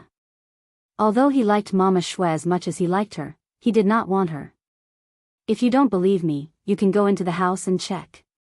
You can even ask Mama Shui to dance as a test. If she had really lost her real body last night, how could she have the energy to dance? Her body probably wouldn't allow it. Because of this, Xiao Yin easily believed Yang Qindong. She even thought that if the young master needed anything, he would definitely look for her first. After all, they had been in a relationship for many years. Yes, that must be it. After the backyard was settled, Yang Qindong seemed to be much lighter when he started running. Beta Persei, who was following behind him, was very curious. How could he still be so energetic after a tiring night? Of course, Yang Qindong didn't need to explain this to him. After returning from the 5-kilometer run, Xiao Yin had already prepared the bath water, but this time there was an extra helper by her side, Mama Shui. After the bath, the three of them had a peaceful and pleasant breakfast together. Tiger's mane appeared again, and not only that, but also the charming Mu Lily and the maid Little Wire followed behind him. Sister Mu, Little Wire. The three women were very excited to see each other. Tiger's mane stepped forward and said, "Young master, it's all done. These are the 3 slave contracts." As he spoke, he placed 3 pieces of paper with official seals and handprints in front of Yang Qindong. "Well, you've worked hard. Go and rest." Yang Qindong waved his hand. Originally, he could directly burn these 3 slave contracts, but in this way, the 3 of them would not be able to get rid of their lowly status for the rest of their lives. Greetings, Dong Shui. After the 3 women met, they all knelt in front of Yang Qindong with grateful expressions. "Get up, all of you. From now on, you have to abide by the rules here. Don't kneel if you don't need to." Yang Qindong said helplessly. He really didn't like this etiquette of kneeling when meeting people. Unfortunately, everyone seemed to be willing to play this game. For example, Tiger's mane and the others beside him, he didn't know how many times he had said it, but it still didn't work at all. They still knelt when meeting people. Xie Dongshui. Whether or not the 3 girls would kneel in the future, no one knew, but their thanks were very sincere. "Alright, since you've left 100 Flower Hall, you're now part of my Yang family. I don't keep idle people here. This is a new story I've written. You can think of how to act it out together. These are the manuscripts. You can study them yourselves. If there's anything you don't understand, feel free to ask me. She took out the script of The Legend of White Snake that she had prepared a long time ago. There was a very clear plan for the distribution of roles. With this, she could play the roles of Lady Snow and Mu Lily, the former top courtesan. Did they know that this was a job for them? The three girls hurriedly agreed, then took the manuscripts and went to the backyard. When only Xiao Yin was left, she walked up softly. Young master, although they've left 100 Flower Hall, they're still lowly, young master knows. I'll find a way to change their names. Yang Qindong rubbed his head as he spoke. Changing their names was easy to say, but difficult to do. Especially when they were targeted by Shisheng. If he found out that someone had changed Lady Snow and the others' names, he would definitely come looking for trouble. How could he solve this problem? Young master, there's a eunuch called Mao Mu outside the manor. He said that he's an old friend of yours. Just as Yang Qindong was thinking about how to do this at the lowest cost, Beta Persei appeared and reported Mao Mu's visit. Oh. It's him. Huh, someone sent me a pillow when I was sleepy. Please. After hearing who it was, Yang Qindong's face was full of smiles. Is it a eunuch? Does young master want him to do this? But Shisheng's brother is also a eunuch. Xiao Yin was very smart. Looking at the young master's expression, she knew what he was thinking, but she still reminded him with some worry. It's okay. The relationship between eunuchs is not that united. Young master knows. Yang Qindong said confidently. As the saying goes, evil people need evil people to deal with evil people. Originally, he thought about whether he should use some kind of thunderous method to make Shisheng disappear, but he didn't expect Mao Mu to come at this time. That was the best thing that could happen. In the study, Yang Qindong gave Mao Mu a very high level of courtesy and met him here. Being able to meet in the study meant that the two sides had a close relationship. Mao Mu, who was very familiar with this, was very excited. Although the eunuch group was very powerful now, there was Wang Zhen and his henchmen above them. In addition, there was another force, Jining, and a few other small forces. He was just one of them who was not famous. Yang Qindong was now in the limelight. Even Chief Steward Wang Zhen had to look up to him. Logically speaking, this person did not have to treat him like this at all. It would be understandable if he just sent someone to talk to him. However, at this time, he was meeting him in a private place like the study. The meaning of this was already obvious. Lord Yang. As soon as the two sides met, Mao Mu cupped his fists and looked very respectful. Eunuch Mao, you don't have to be like this. We are considered old friends. In the future, you can call me the sixth young master, or Dong Shui to others. Yang Qindong's face was full of smiles. He looked like an old friend as he spoke. Good, Dong Shui is a good name. If possible, I will call you Lord Yang, Dong Shui from now on. Mao Mu's ability to follow the flow was not low. When he saw Yang Qindong being so polite, he immediately agreed. Huh, good. Since you are an old friend, I will definitely not treat you unfairly. Men, bring the things here. Yang Qindong laughed loudly, as if he was very satisfied with Mao Mu's attitude. Then, two people walked in from outside the study. Tiger's Mane and Beta Persei carried a heavy wooden box and placed it in the center of the study. You can leave. Yang Qindong said casually, then gave Mao Mu a look that said, you know what I mean. This is. Mao Mu was very curious. After getting Yang Qindong's permission, he stood up from the chair, walked to the wooden box, and reached out to open it. There was a flash of white light. It turned out to be a box of silver ingots.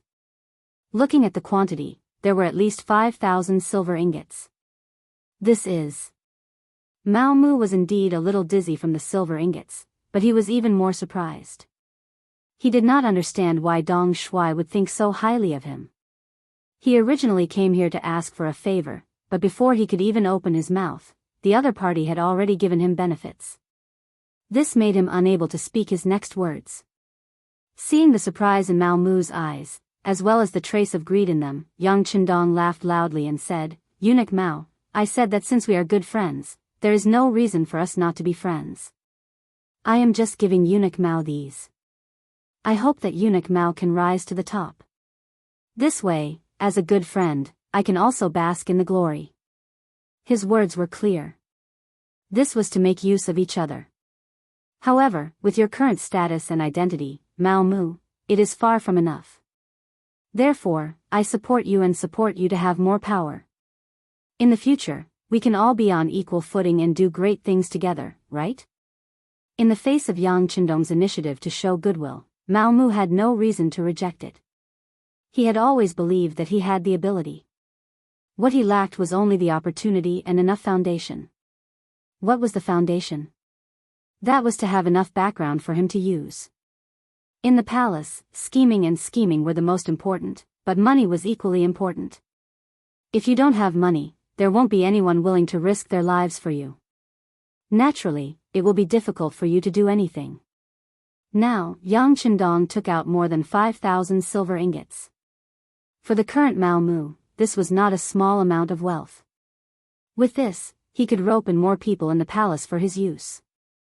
He did not dare to say that he could do great things, but it was not a problem for him to do some small things in private. As for the other need, which was the so-called opportunity, with Yang Qindong, he could use this opportunity to become the link between Dong Shuai and Director Wang Zhen. After all, there were some small matters that the two of them couldn't possibly talk about in person.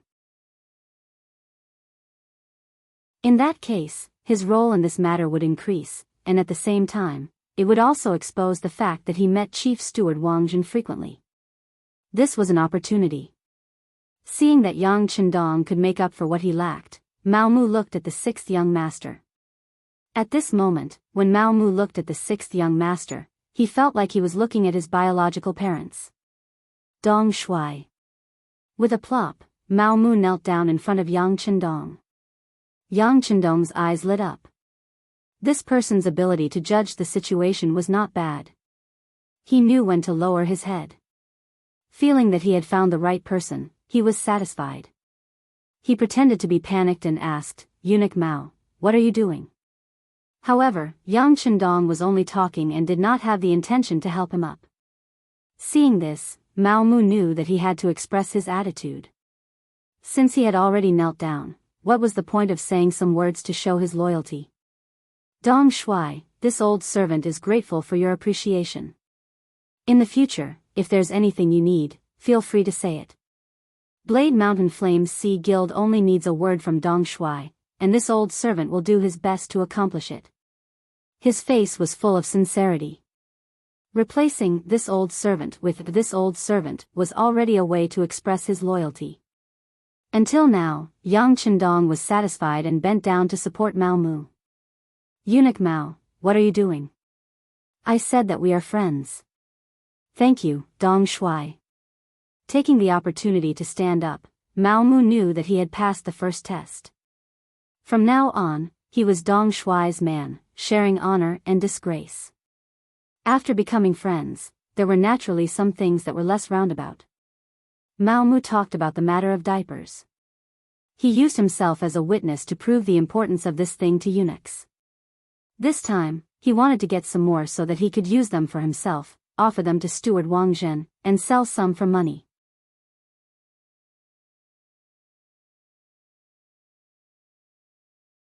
Chapter 89. That's not a problem. I can naturally provide you and Wang Zhen for free, but I can't do that for the other eunuchs. You have to know that the cost of making this thing is very high, and it's not something from the Great Ming Dynasty. It comes from the sea. Do you understand? Yang Qindong pretended to be mysterious as he spoke. When Mao Mu heard that the thing came from the sea, he immediately understood. During the Great Ming Dynasty's maritime ban, once it came into contact with the sea, it would be a huge expense. Dong Shuai, this old servant understands. I will sell this thing at a high price in the imperial palace. After all, there is no free lunch in the world. If you want to get something, you have to pay a price. Very good. Seeing that Mao Mu was so understanding, Yang Chendong nodded approvingly. Go back and do your job well. If you need anything, just tell me. This young master will do his best to satisfy you. By the way, there is something I need you to do. These are 3 lowly women. I need to raise their status and make them into good people. Is there any problem? Yang Chendong said with a smile as he placed 3 contracts in front of Mao Mu. These 3 people may have offended Xi Ning and his brother. You have to think about it carefully. Mao Mu's hand had already reached out and was about to touch the contracts when he suddenly heard Yang Chendong's words. His hand paused in mid-air, but he quickly continued to reach out. Don't worry, Dong Shuai. Although it's a little troublesome, Xi Ning's power in the palace is not small. However, there are still many people who don't like him. As long as the money is in place, there won't be any problems. Then let's get it done quickly. How much money do you need? Yang Chendong nodded. Xi Ning was indeed powerful, but if this Mao Mu that he found couldn't solve such a small matter with the help of a large sum of money, then there was really no meaning in supporting him. What he needed was a helper, someone who could do things. For this, he was willing to pay the price. However, if the other party was a pile of mud, then there was no point in supporting him. Mao Mu was very clear that this was the first time Dong Shuai had given him something to do. If he did it well, his future would be limitless. If he messed it up, he might not even be able to guarantee his current position. Even if it was for himself, he had to do it well, and he had to do it beautifully. Mao Mu left with 5,000 taels of silver and a pile of diapers. Compared to when he came, he seemed to have straightened his chest when he left, and it was clear that he was full of ambition. Xi Sheng had been on duty for most of the night. When he was off duty, he slept all the way until lunch. When he was full and energized, he brought a few of his subordinates and headed straight for the home of Fan Ling, the minister-counselor of the Ministry of War. Last night, Tiger's Mane had suddenly appeared and used an unimaginable amount of money to buy the slave contracts of Lady Xue and the other 2. Fan Ling had already had the idea of exchanging Hundred Flowers Hall. Without a pillar, Hundred Flowers Hall could no longer regain its former glory. Although he could find new people to train again, how long would that take? Ever since his old father, Fan De, passed away, the influence of the Fan family was far from what it used to be. This also made Fan Ling want to withdraw from the red light district. He was wondering who to find next. At this time, Xi Sheng came. Although the price he offered was not high, or even a little low, Fan Ling still sold Hundred Flowers Hall without any hesitation. It was still the same sentence. Without Lady Xue, Hundred Flowers Hall had lost its greatest value. Making a move in time might be the best choice. Xi Sheng did not expect things to go so smoothly. He offered a relatively low price and waited for Fan Ling to raise the price. Then, everyone would bargain for a while. As long as the other party did not ask for too much, he would accept a price that was about the same. Last night, Hundred Flowers Hall was very lively. In his eyes, a deal that could get both a beauty and money was suitable. However, Fan Ling was actually so tactful. Even when faced with the low price he offered, he still accepted it. This allowed him to pay a lot less in terms of cost. At this moment, it was as if he could already see a mountain of gold placed in front of him. Of course, there was also that white and beautiful body waving at him. After leaving Fan Manor, Xi Sheng took the contract of Hundred Flowers Hall and found a place to have a good drink with a few of his men. He decided not to rush to make the matter public. He would go to Hundred Flowers Hall in the evening and give Madame Xue a surprise. After knowing the truth, her face would become extremely beautiful. The group of people drank a lot of wine. In the end, their bodies were swaying a little. Only then did they support each other to reach the Hundred Flowers Hall.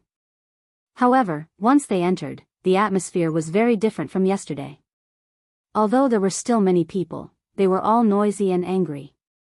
Some of the people who came today were former regulars of Hundred Flowers Hall, but most of them came for the 2 new songs. When they arrived here with a large sum of money full of expectations, they heard that Madame Xue had disappeared. Even Mu Lily, the procuress, was nowhere to be found. How could they let it go? They began to shout one by one. What are you shouting for? Seeing the chaotic atmosphere in the hall, Xixing placed his saber on the table in front of him and roared loudly after a loud noise. This move was indeed effective. As soon as this voice came out, the originally noisy scene suddenly became much quieter. Everyone stared at Xixing, their eyes were filled with confusion. What was this person doing here again? Why was he acting all high and mighty? This shout shocked everyone. Xixing was very proud. He liked the feeling of being the center of attention. Okay, stop shouting. If you have any problems, tell me. I will solve it for you. By the way, I forgot to tell you that 100 Flowers Hall will be mine from now on. This is the contract of the transaction. In order to achieve the effect of justice, Xixing took the initiative to show the contract in front of everyone.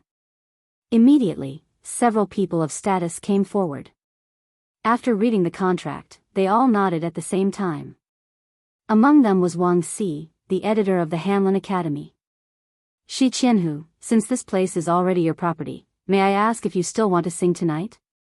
If you sing, of course, we'll pay the same amount of money. We'll spend it however we want. But if you don't sing, we will leave now. No matter how powerful you are, you can't force us to pay 1 tael of silver here.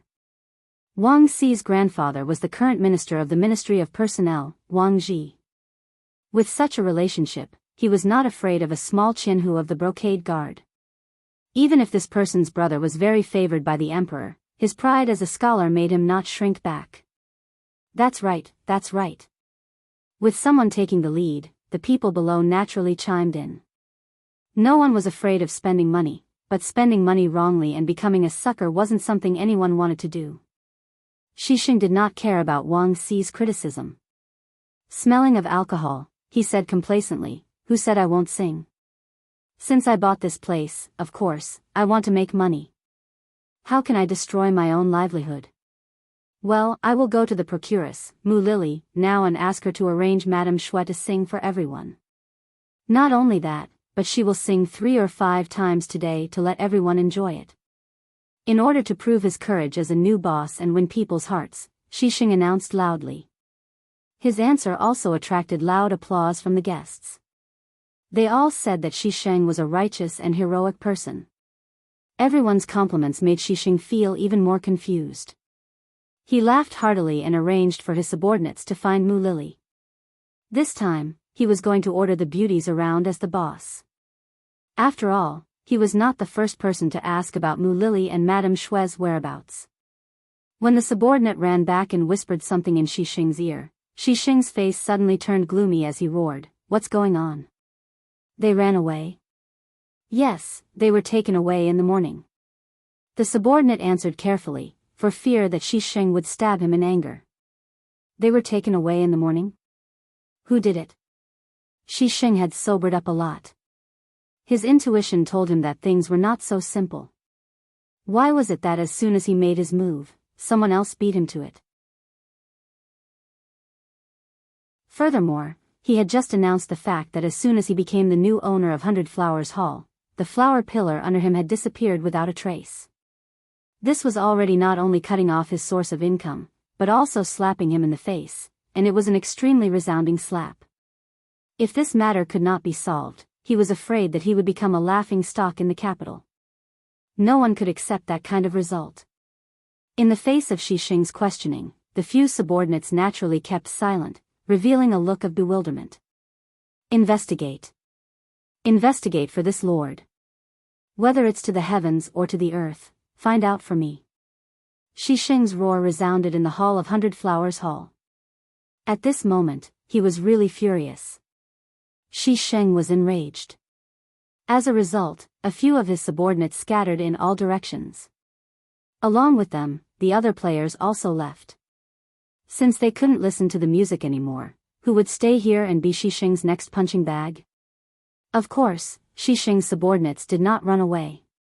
They went to investigate the whereabouts of Madame Xue and Madame Xue. The strength of the embroidered uniform guards was very strong. In less than 2 hours, they got the news and came back. Seeing his subordinates come back excitedly, Xixing knew that the result was out. He immediately asked with a fierce look, "Tell me, where did they go?" At this moment, Xixing felt that he had lost face. What he wanted to do most now was to catch Madame Xue and Mu Lily, and then use all kinds of means to let them know how regretful it was to offend him. "Sir, there's news." It said that they went to the Xianxia village 15 miles south of the city. A subordinate ran up and reported as if he had received a reward.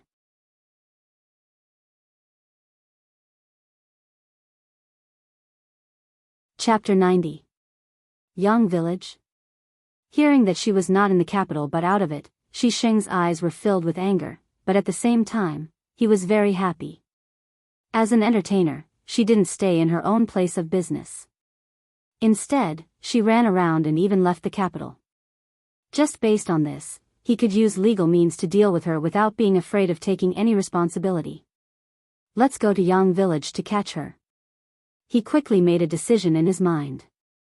He would catch her immediately and bring her back with thunderous means. First, he would get the beauty, then the money, and then his reputation. He would let everyone know the consequences of provoking him. Before the curfew in the city, Xixing went out of the city. In addition to his original 4 or 5 subordinates, he mobilized soldiers from 2 small banners. In total, more than 20 people rushed to the south of the city. As soon as Xixing and the others went out of the city, they were seen by a pair of dormant eyes. There were fast horses galloping on a short road. They were spies of the security bureau. They had been paying attention to the movements of 100 Flowers Hall.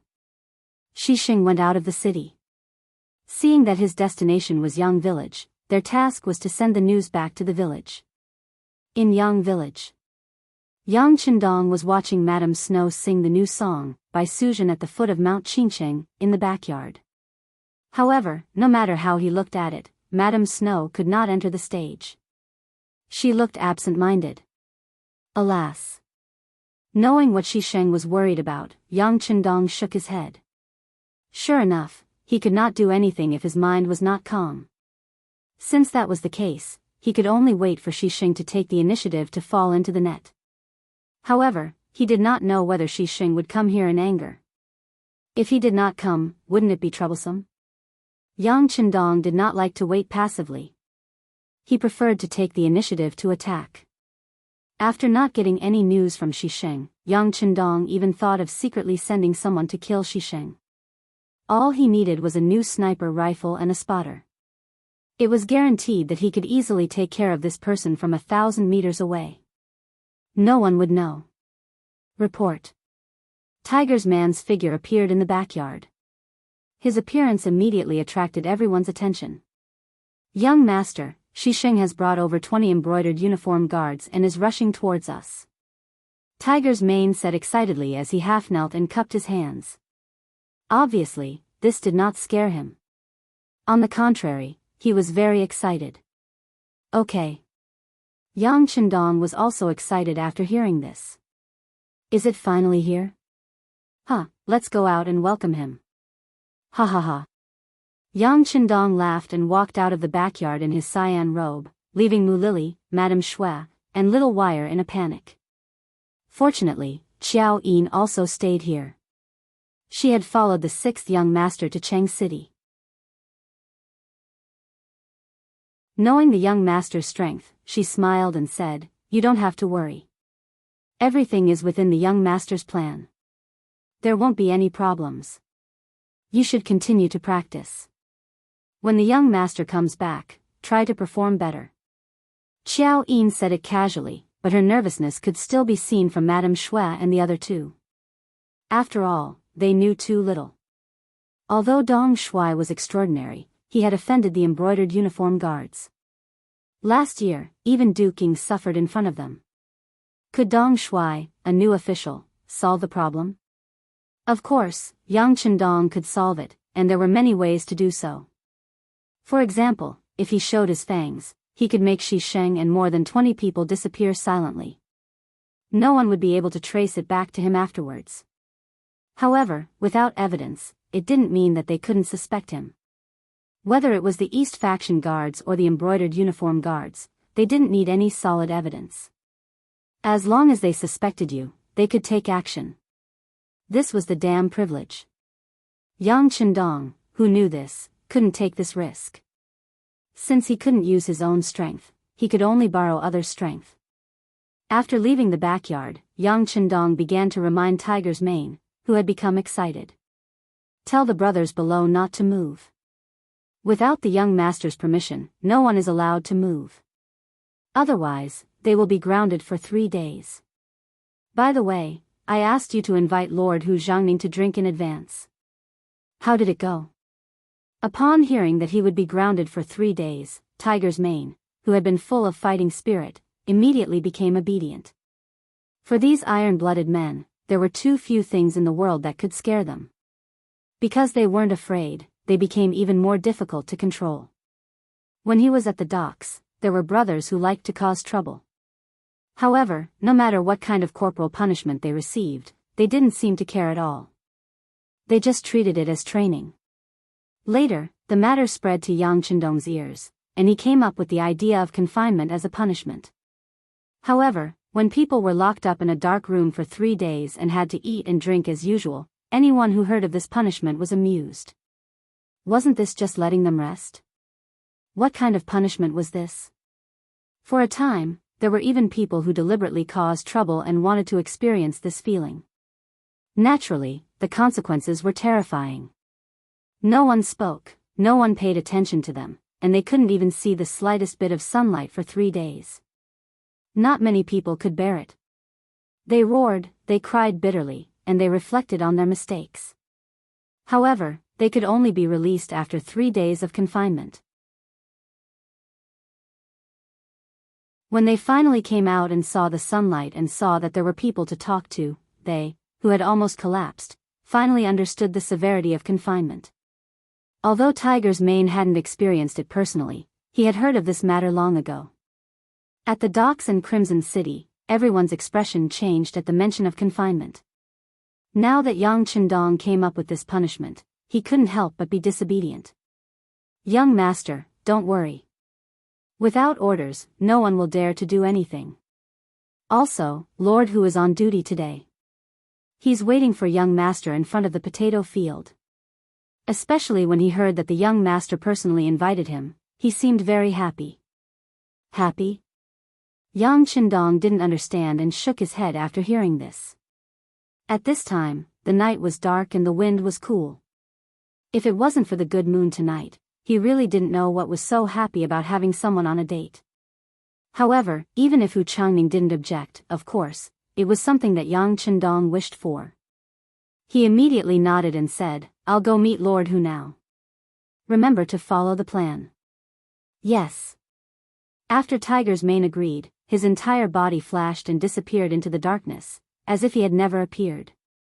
Walking alone, Yang Chendong arrived in front of a large potato field. From afar, he could see a table filled with food and wine. On one side of the table was an empty seat, while on the other sat the guardian of the ironclad guard, Hu Zhangning. At this moment, Hu Changning was indeed in a good mood. This wasn't because he accepted the mission to protect the potatoes, but because of Yang Chendong's appointment. Hu Yan came to the Yang village and was very happy when she returned. She brought back many good things. All of this seemed to prove one thing, and that was that the relationship between his beloved daughter and Yang Chendong was not bad. As a father, the happiness of his children was naturally something that he greatly hoped for. Yang Chendong was young, but his performance was indeed old and steady, and his talent was outstanding. In addition, his family background was not bad. No matter how one looked at it, he was a good son-in-law. At least, he had already received the approval of his future father-in-law. In the middle of the night, when Yang Chendong personally invited him, Hu Changning thought that it must have something to do with his daughter. Could it be that he wanted to test his attitude? That must be it. Hu Changning confirmed his thoughts. He also decided to properly meet with Yang Chendong. Even if he was satisfied, he still needed to give him an appropriate beating. He wanted to let the 6th young master know how fortunate it was to be able to marry his daughter, and that he needed to know how to cherish it. In his heart, he was still thinking about how to beat Yang Qindong when they met. In the distance, the sixth young master, wearing a long green gown, walked over. Yu Guang had already noticed, but Hu Changning didn't have any intention of speaking first. Tonight, he was acting as the father-in-law. No matter what, he had to be reserved. Hu Changning didn't speak, and Yang Qindong didn't have any intention of speaking either.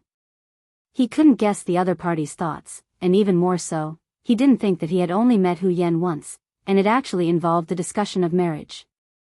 In his consciousness and thoughts, no matter what, he had to wait for a period of time first, and wait until everyone was familiar with each other before making a decision. After all, marriage wasn't child's play. It had to be done carefully. Yang Qindong's consciousness of the future made it impossible for him to guess Hu Changning's inner thoughts. Seeing that the other party didn't speak, the sixth young master was more than happy. What he wanted was to use the other party's identity and big shot to trick Xisheng. Before the main show started, he didn't know what to say. In this way, the two of them sat down like this. Then, without saying a word, they lowered their heads and drank like this. For a moment, the atmosphere was a little oppressive. Yang Qindong didn't speak, but Hu Changning wasn't unhappy in his heart. Instead, he was still excited. This must be him thinking about how to phrase it. Since it's like this, I won't say anything. I'll just wait for you to take the initiative to bring it up and give you an invisible pressure. In the future, when his daughter really marries into the family, he will have more dignity as the father-in-law. Hu Changning thought self-righteously, and wanted to use this to put pressure on Yang Qindong to show the power and means of his future father-in-law. It was this strange combination of thoughts that made the two of them have no intention of leaving even though they didn't say a word. The atmosphere was delayed under such subtle emotions. When they had drunk no less than 5 glasses of wine, Hu Changning was a little impatient. He couldn't help but mutter in his heart, this sixth young master's ability to keep his composure is pretty good. He can actually keep his composure. If this goes on, can we still talk about serious matters tonight? Is it going to be like this for the whole night? If so, it doesn't matter if the other party is young, but I'm in my 40s after all. Isn't this tormenting me?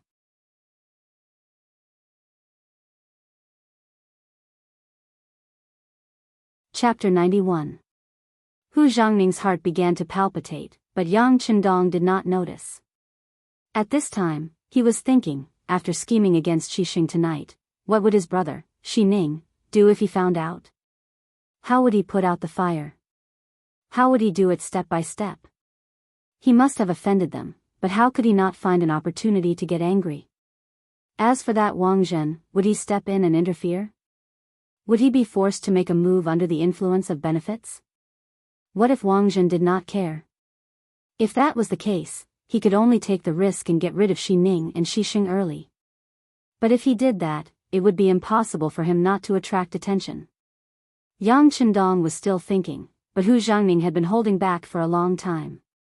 Finally, he could not take it anymore. After smacking his lips, he decided to take the initiative to speak. For the sake of his daughter's happiness, what was wrong with giving the other party a way out? Hu Zhangning had already thought of what to say and was slowly opening his mouth. At this time, the sound of running suddenly came from the distance. The sound of footsteps was especially loud in the dark night, and attracted the attention of Yang Qindong and Hu Zhangning. Knowing that the person in question had appeared, Yang Qindong immediately reacted and shouted according to his plan. "Who are you? This is a place of great fortune, stop." His voice was like thunder, and it was hard to imagine that it came from the mouth of a scholar like Yang Qindong. This shout was so loud that Hu Zhangning, who was at the side, only felt his eardrums hurt from the shock. How could he still think of asking anything? On the other hand, the newcomer was far away, so he wasn't affected much. Seeing a young man in green shouting there, he quickly responded, "Who are you?" "This official is Yang Qindong, the crown prince's horse servant." "Who are you?" "Stop." Yang Qindong had already seen the other party's attire with the help of the moonlight. He knew the other party's identity, but he still asked and shouted for the second time. The person who came was Shisheng. Since he was a Jianghu of the embroidered uniform guard, the embroidered uniform guards and the East faction guards wouldn't stop him. Since they were all part of the same system, he would still give them some face. Not to mention that Shisheng had rushed here with an anxious look on his face, giving people the impression that he had received an important mission. Therefore, no one would be foolish enough to stop him. Shisheng smoothly entered the interior of the Yangjia village. Along the way, he also learned about Yang Qindong's identity from his subordinates. It was just a matter of being promoted to a secondary class rank 5 official position because of the emperor's favor. There was nothing to be afraid of. Although he had Yang Rong as his father, that old man had been dead for many years. He was someone who could even bully the current Duke Ying, so why would he be afraid of a little brat? It was precisely because he knew Yang Qindong's background that Shisheng was no longer afraid. What he wanted was to find this person and teach him a lesson, letting him know his methods. Then, it would be much easier to ask him to hand over Madame Shui and the others. As soon as he entered the Yangjia village, he asked his colleagues where Yang Qindong was. When he learned that Yang Qindong was drinking with Hu Zhangning, he hurried over. Because he was too anxious, his subordinates were left dozens of meters behind him. When he came from afar, he heard a young man shouting. Then, when he knew that this person was his target, Yang Qindong, Shisheng was overjoyed. Without answering, he waved the embroidered spring saber in his hand and rushed straight to Yang Qindong. Ah! What are you doing? Yang Qindong's eyes were fixed on Shisheng. He was going to deal with all changes by sticking to the status quo. When he saw that the other party didn't say anything and waved his saber, he stepped back first and shouted, "What are you doing? This is a place of great auspicious holy objects. I am also an official of the imperial court. The emperor personally appointed me as the crown prince. What are you going to do?" Yang Qindong's panic-stricken appearance was a perfect representation of a scholar who saw a soldier and was unable to reason with him. This scene was also seen by Hu Zhangning, who was at the side. The aftershock of the vibration of the eardrum was completely absorbed.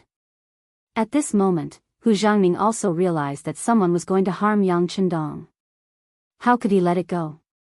If something happened to the sixth young master, how could his daughter argue with him? Not to mention that he happened to be at the scene. Whether it was public or private, he had no reason to ignore it. Clang! The sword bestowed by the emperor was pulled out of the scabbard. Hu Zhangning jumped in a few big steps and stopped in front of the rushing Shisheng. Seeing that Yang Qindong was getting closer and closer, Shisheng's expression changed. Just as he was about to wave his saber, he recognized the person's identity with the help of the moonlight. He said, "So it is Lord Hu. I am Jianghu Shisheng. Why are you stopping me?" Ah! This voice was so familiar. At such a close distance, Hu Zhangning recognized the person's identity and couldn't help but be startled. What was going on? Why was it Shisheng? Hu Zhangning, who couldn't react quickly in his mind, was stunned there. Taking advantage of this opportunity, Shisheng flashed past him and continued to chase Yang Qindong in front of him. Shisheng didn't have the intention to kill. He also knew that if he killed Yang Qindong here, the consequences wouldn't be something he could bear. Even if his older brother Shi Ning helped, there would be no avoiding a lawsuit. Therefore, he only wanted to scare the other party. As long as the other party admitted defeat and admitted his mistake, it would be enough to restore his face and reap enough benefits. In Shisheng's eyes, it was not difficult to do this. With his skill, wasn't it easy to catch a scholar who was close to him? Although Shisheng was domineering, his martial arts were not bad. At least he looked agile. On the other hand, Yang Qindong, who was being chased, had a panicked expression. He kept shouting and yelling, as if he would catch up at any time. However, it was precisely because Yang Qindong looked like he could be caught up at any moment that Shisheng was unable to succeed. There were several times when he was about to slash at Yang Qindong with the back of his saber, but for some reason, Yang Qindong managed to dodge. That person was still dodging randomly, as if the reason he could not hit him was that his luck was too good.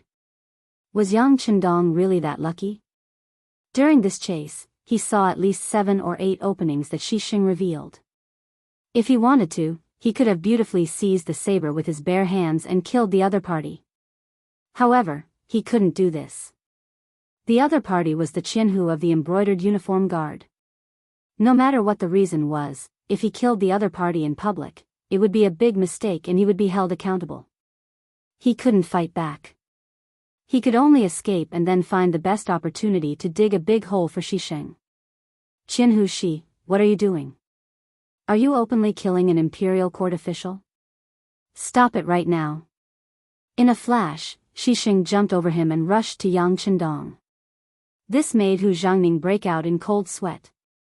He shouted and wanted to chase after him. However, at this time, Xing's subordinates arrived. They naturally didn't dare to do anything because of Hu Zhangning's identity, but they could still stop him. Hu Zhangning, who found that he was surrounded, was anxious. He knew that he was outnumbered and couldn't find any opportunity. He immediately shouted into the darkness, "Little bastards, why don't you come out?" As soon as he shouted, at least 50 embroidered uniform guard rushed out of the darkness. Among them was Lieutenant Sun Chuang, who had been beaten 10 times before. These people were the ones on duty today. They were responsible for the safety of Potato. They had been watching from afar since Yang Qindong and Hu Zhangning drank together. They didn't understand the reason, but they saw Xing kill with their own eyes. However, seeing that the people who came were also embroidered uniform guard, Sun Chuang and the others couldn't show up for a while. Who knew what had happened? They didn't want the divine armaments to fight and implicate them. But then, Hu Zhangning's shout came. With the orders of the superior, these people couldn't hide anymore. They all showed up in the darkness and surrounded the group of people brought by Xing. A wise man wouldn't fight when the odds were against him. Seeing that there were more people than them, Xing's subordinates began to scatter and flee. Some of them took the opportunity to rush into the protected potato field. For a time, countless bean seedlings were trampled, making a mess. Because of the appearance of Hu Zhangning's subordinates, the place became completely chaotic. And in this chaos, Xing finally grabbed Yang Qindong's arm and raised the embroidered spring saber in his hand high. No!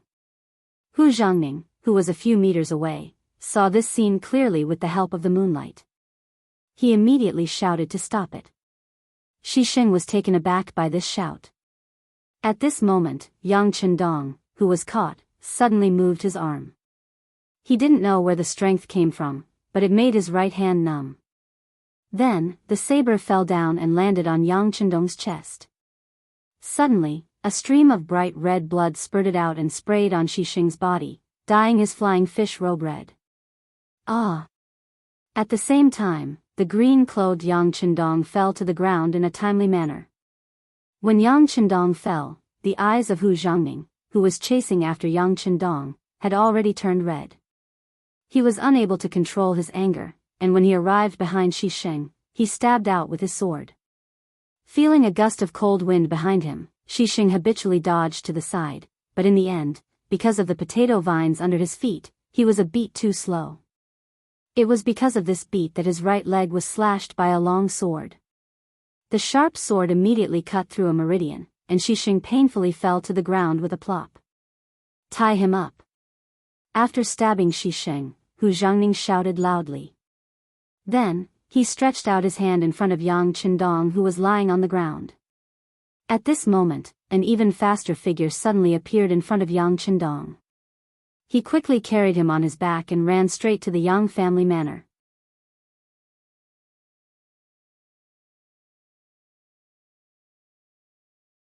Chapter 92.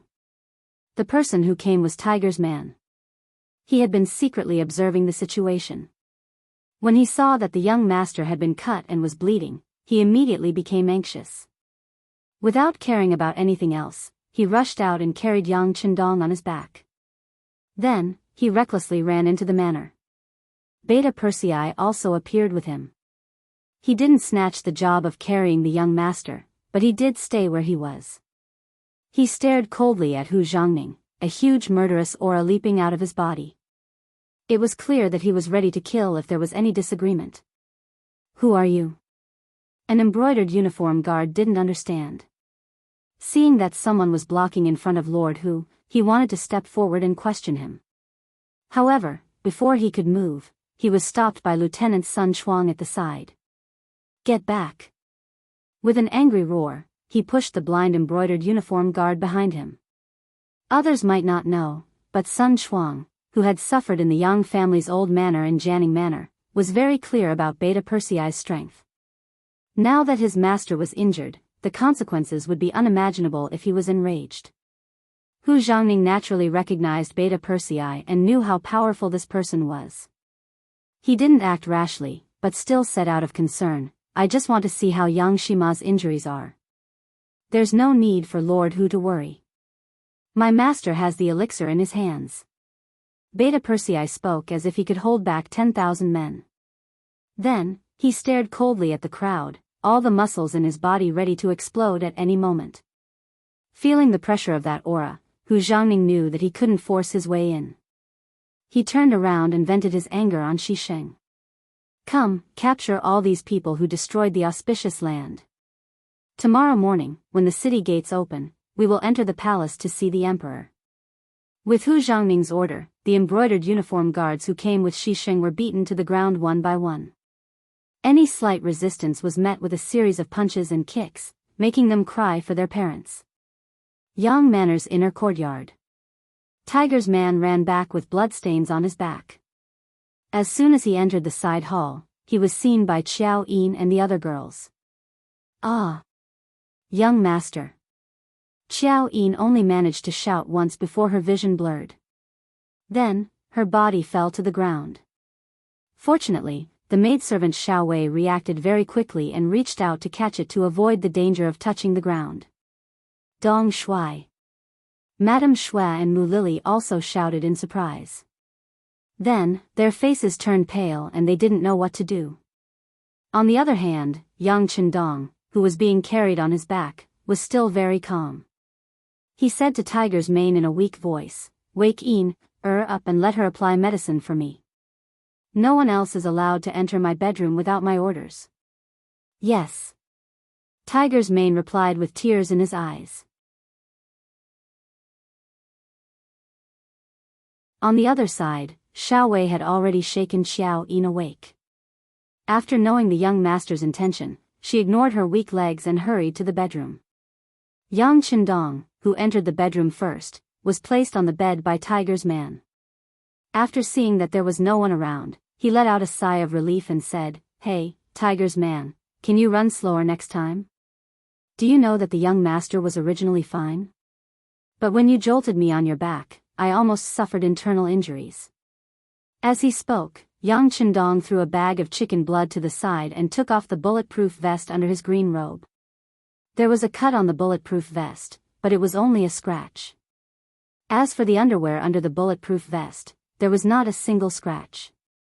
Tiger's man's eyes widened. Young master. You, what about me? Your skills were all taught by the young master. Why don't you think that Shisheng, with his mediocre skills, can hurt me?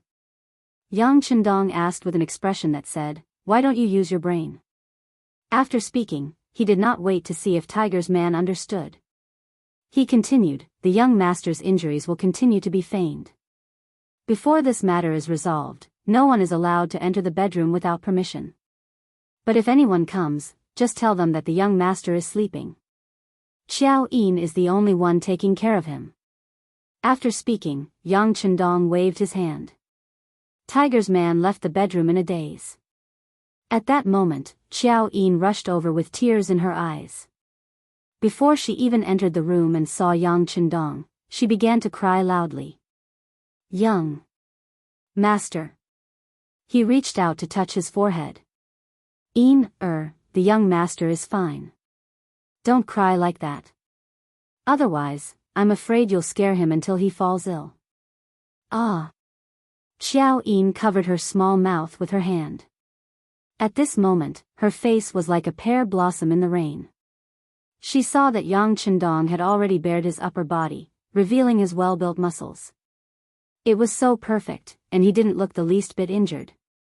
At that moment, she did not care about the difference between men and women. She sprinted forward and gently stroked his bare chest with her small hand. Then, with a look of surprise, she said, "Young master, are you the reincarnation of a god? Are you invulnerable?" He was clearly covered in blood just a moment ago. How could he be completely fine now? This was simply unbelievable. The young master is not the reincarnation of a god, nor is he invulnerable. It was just a show. Yang Qindong smiled as he picked up the half-filled bag of chicken blood on the ground. "Look, this is why you were bleeding just now." After Yang Qindong's detailed explanation, Xiao Yin realized that the young master was indeed not injured. It was something called a bulletproof vest that protected him. Everything was just a show. After learning the truth, Xiao Yin breathed a sigh of relief. Then, with a pleading tone, she said, "Young master, can you promise Xiao Yin that you won't scare me again in the future?" "All right, don't do it again, don't do it again." Yang Qindong laughed heartily. Then, he leaned forward and whispered in her ear, "But you still have to act. Yin also needs to cooperate with the young master, understand?" Xiao Yin's ear was tickled by that breath. She was already blushing and could only nod vigorously. As for what the young master said and what he wanted her to do, she probably could not hear clearly for a while. Outside the bedroom, Madame Shui, Mu Lily, and Little Wei were kneeling. Dong Shui was injured because of them. They were kneeling here to pray for Dong Shui and to get better soon. Otherwise, even if they died now, they would be too ashamed to face anyone. In the small courtyard outside the bedroom, Yang Er and Yang Si stood at the door. They were like two gatekeepers guarding the door, preventing anyone from coming in to peek. No matter how much Madame Shui begged, they could only shake their heads in disapproval. This time, the sixth young master was injured. As the family's guards, they were responsible. Now, they could not wait to receive the military order to kill Xisheng. At this time, they were still full of anger. How could they be nice to others? No matter how beautiful Madame Shui was, at this time, in their eyes, she was nothing more than a pink skeleton. "How is Yang Shima?" Outside the small courtyard, Hu Zhangning rushed in with an anxious expression. Beside him was Lieutenant Sun Chuang. "Stop." Seeing the two people coming, Beta Persei said unceremoniously. Hearing this, Hu Zhangning and Sun Chuang could not help but stand in place. This person had left a big shadow in their hearts. As soon as they saw this person, they could not help but feel weak in the knees. Looking at this person's ferocious face, no one dared to rush over. It was unknown when, but Tiger Ray had appeared, appearing directly opposite Hu Zhangning. "Lord Hu." After cupping his fists in greeting, Hu Mang said in a booming voice, "Young master is currently applying the medicine. Once the medicine takes effect, he will most likely fall asleep. Fortunately, the wound is not very deep. There should be no problem after a few days of recuperation. How is Xisheng now?" First, he politely told them that the young master was fine, but it was not appropriate for them to visit him. Then, he turned the blame to Xisheng. "It's good that Yang Xianma is fine. This is also my negligence.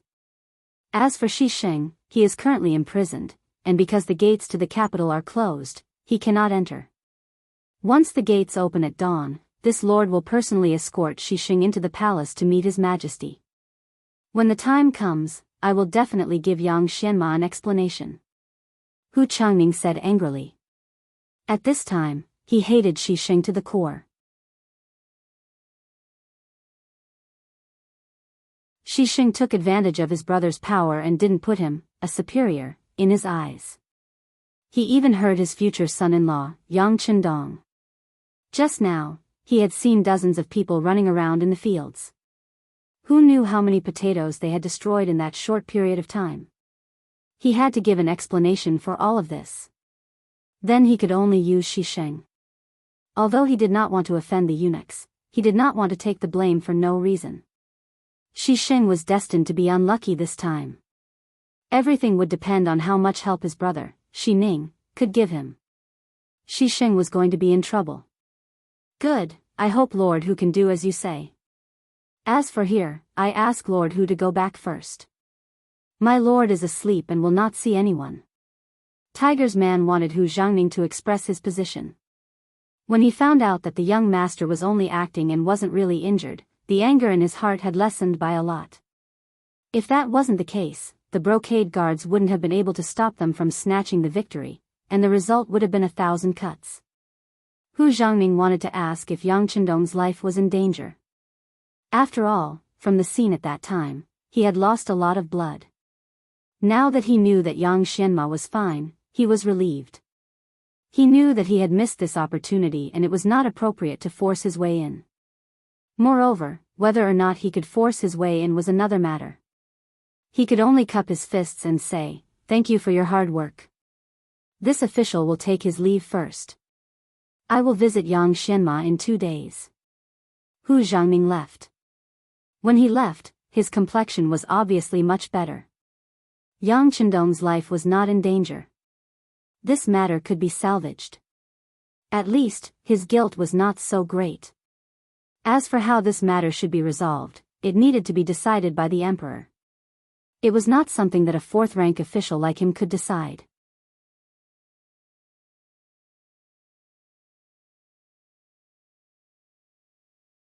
Chapter 93. Madame Snow and the other 2 girls were still kneeling on the ground. The 3 girls had been sobbing since Hu Xiangning came in and left, as if they were the biggest sinners who had hurt Yang Qindong. In the bedroom, Xiao Yin had already helped Yang Qindong take a bath and lie on the bed. Only then did she remember that Madame Snow and the other 2 girls were still kneeling outside the yard. She asked carefully, "Young master, what should we do with them? It's late at night. They'll get sick if they keep kneeling like this. Ask them to leave. Forget it.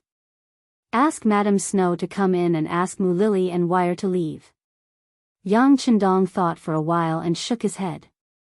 If he did not let them in, the 3 girls would not listen to him and leave. He didn't want to end up causing the 3 girls to fall sick while he was fine. Okay, Xiao Yin answered obediently. At this moment, she was not jealous at all. The young master could not be her only young master. She had thought about this for a long time. With one more sister to take care of the young master, perhaps the young master would live a happier life. As long as the young master was happy, she would be happy too. Outside the bedroom, Madame Shui got the message and could enter the bedroom. Mu Lily and Wire both breathed a sigh of relief. They were worried that they couldn't do anything. Now that Madame Shui could go in and help, they could go back to rest. At least, they didn't have to feel so guilty. Madame Snow followed Xiao Yin into the bedroom with a worried look. She saw Yang Qindong lying on the bed.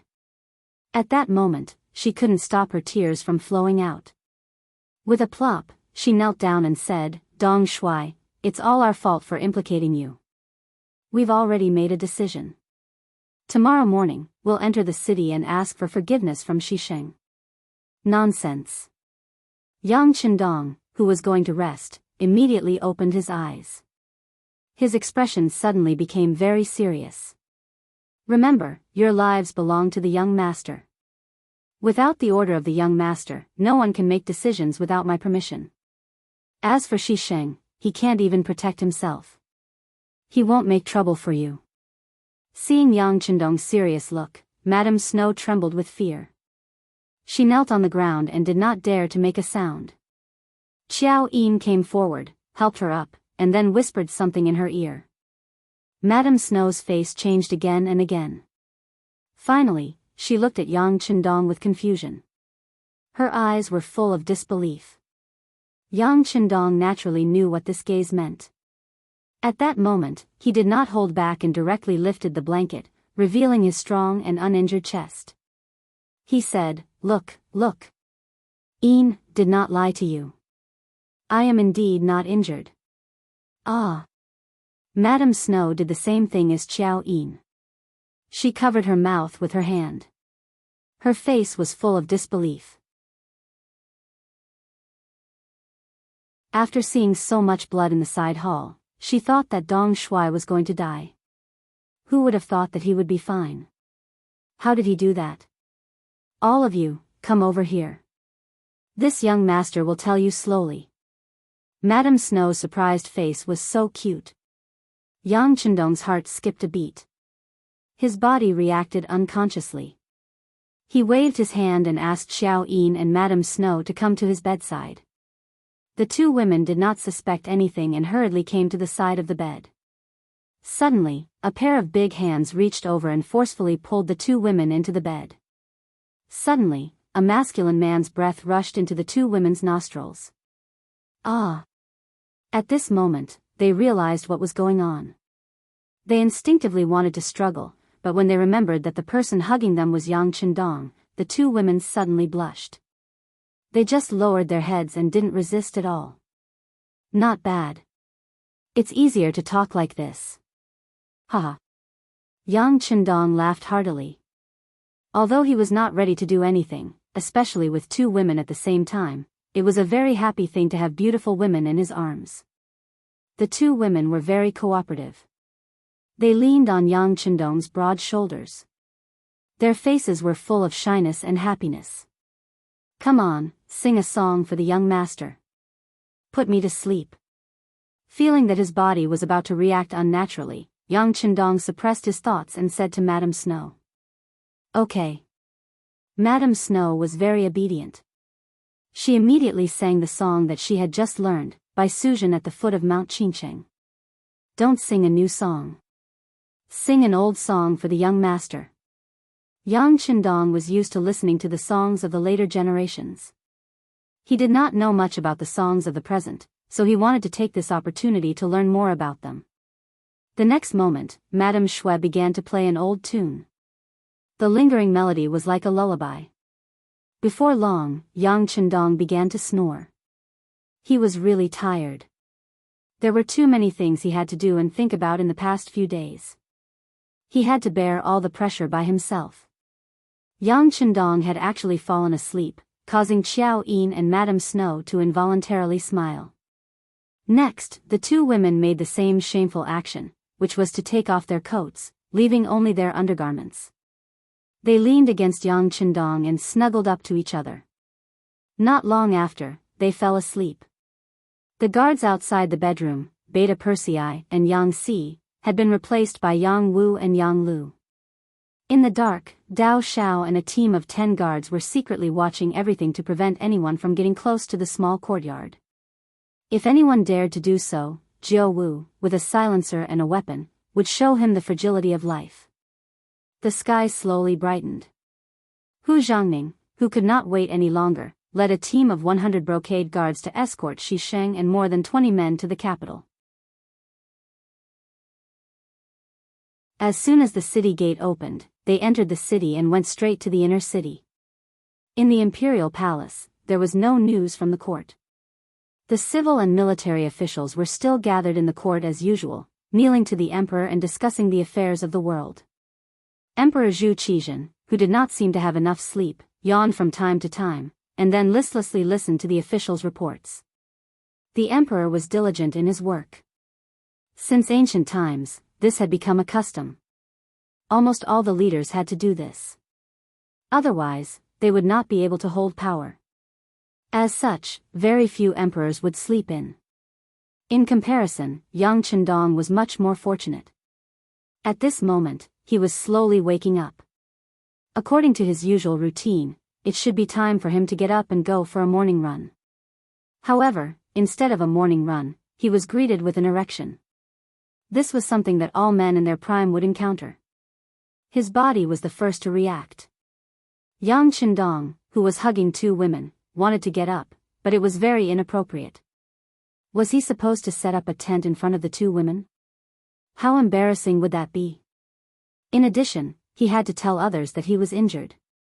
If he could get up and continue to run, it would be inexcusable. Let's go back to sleep. Yang Chendong tried to convince himself. He ignored the warning of his biological clock and wanted to continue sleeping.